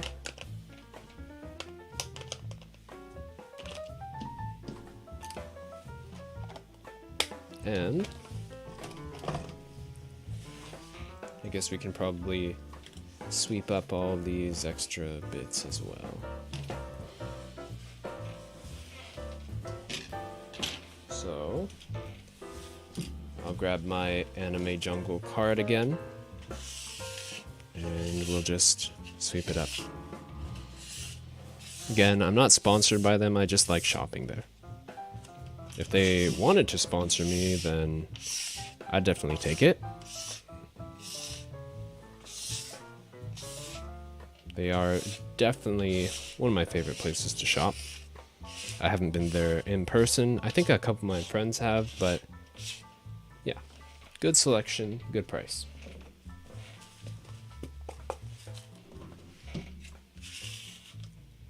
Alright, we got all the nubs taken care of. Let's zoom out and we'll get this all assembled. Alright. So zoomed out. I mean, we don't need it zoomed out. We can have it normal. And zoomed in. So let's get this all nice and aesthetic. If we can. So there's the legs, there's a torso, like Exodia basically. There's the head, and here's the backpack. Alright, so leg into the torso.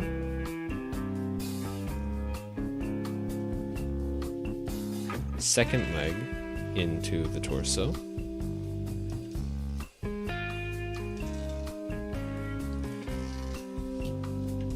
We've got, we'll do the backpack at the end. Arm into the shoulder, or shoulder into the I guess this would be lower torso, upper torso, so shoulder into the torso. Head onto the body, and body onto the hips.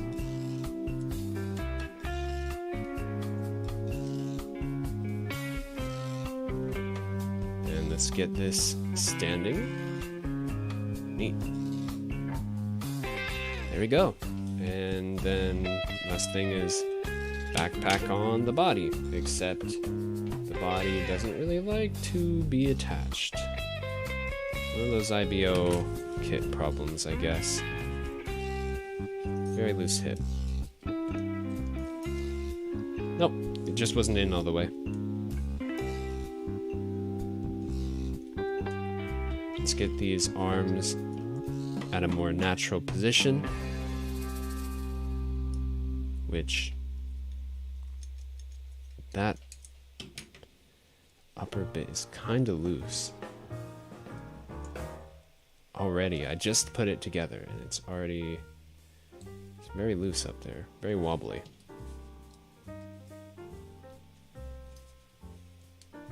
Alright. Put it back into the waist, and here we are.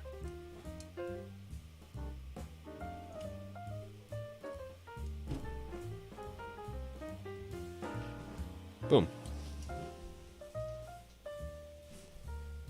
Barbatos Lupus, all put together. Let's put the weapons on, or the weapon on. So we've got the sword right here. So the way that we would want to put this on is, probably makes sense to take the hands out. And then, of course, it has to sandwich it. So that's what happens right here. And then over here, same sort of story, but this one is the outstretched hand, so it should be able to reach easier. Just pose it.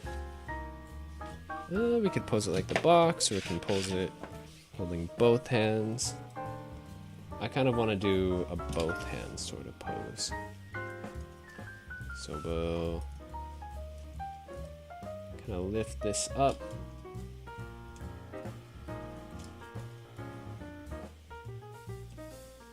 Move it back.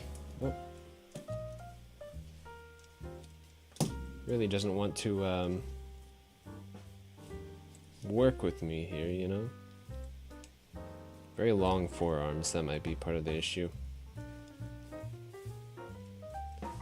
And it might actually work better with the non-outstretched hand, since the forearms are so long. So I'll try it with that.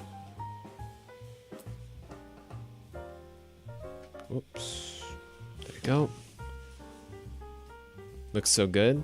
Yeah, I gotta agree with that. It's just it likes losing its hips, and that does kind of suck. The fact that it likes to fall apart so much. So if we bend that elbow, honestly, the outstretched for the other one might be better. That way we can get the base away from the or we can get the sword a little bit further away from the hand, or from the arm, because the arm is kind of what's causing it.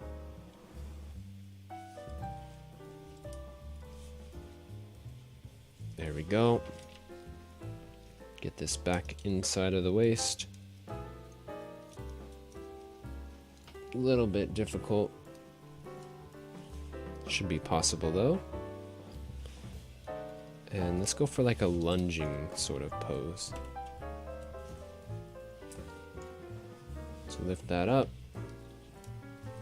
Oh. What is wrong with the waist? The ball is a little bit loose.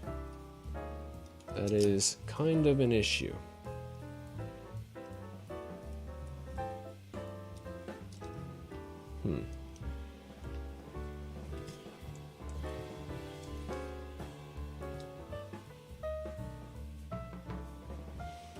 Here's what I can do.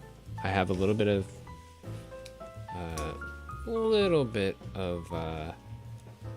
super glue. If I just go in here, and the tip is kind of messed up, but if I go in here and kind of get a little bit on the shaft, wait for it to dry off, then I should be able to have it a little bit thicker.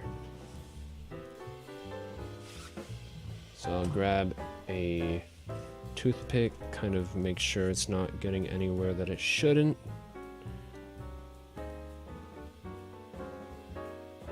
And of course, you don't want to put it in with wet super glue. You want it to dry off first. And of course, be careful not to touch it if you decide to do something similar, or at least don't touch it while it's wet. Otherwise, you're gonna have your hand kind of stuck to it.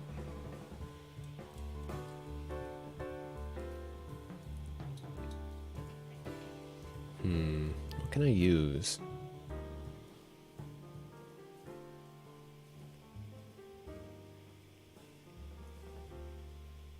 Taking quite a bit of time to dry.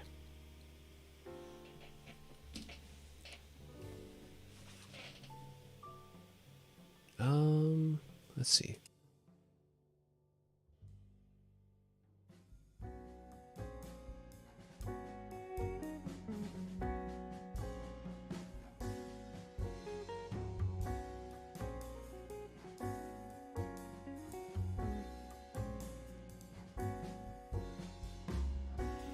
So it just looks wet because of the super glue, but it's dry.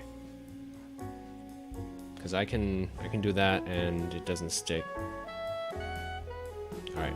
So now that that's a little bit tightened up, there's something that's still sticking on it. Some of the super glue kind of seeped into a crack, I think, right here. Yeah, seeped in.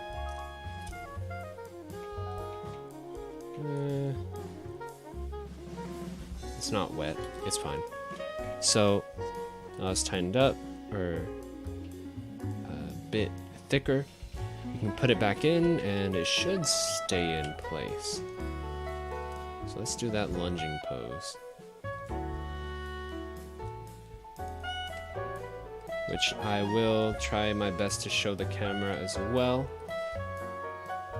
There we go, like that. Still loose.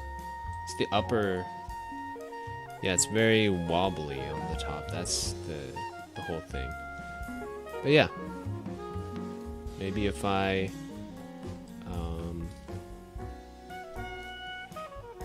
there you go.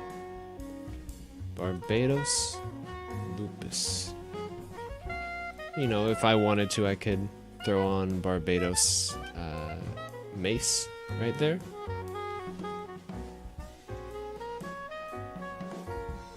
Just giving it some more stuff. And yeah, there we go. All done and put together. I'm gonna post a picture later on Twitter. It's sort of my tradition whenever I put something together on stream, I always make sure to snap a photo, send it to Twitter, and say, thanks for everyone coming to the stream and all. So, yeah. And like I just said, thanks honestly for coming to the stream. I know there's a couple of you that I haven't seen before in the chat, like unless it's been a while. But Mellow Yellow, Reggie Clark, thanks for dropping by. Yeah, I mean, you can check out my Twitter for any more information. It's over there. It's Taro VTuber. My Twitch is where I normally stream. It's going to be more like video games and, other types of stuff. And that's going to be Taro VTuber as well. No space, just Taro VTuber on both of those places. And yeah, I mean, I guess I'll see you guys all later. So I hope you all have a good day. And goodbye.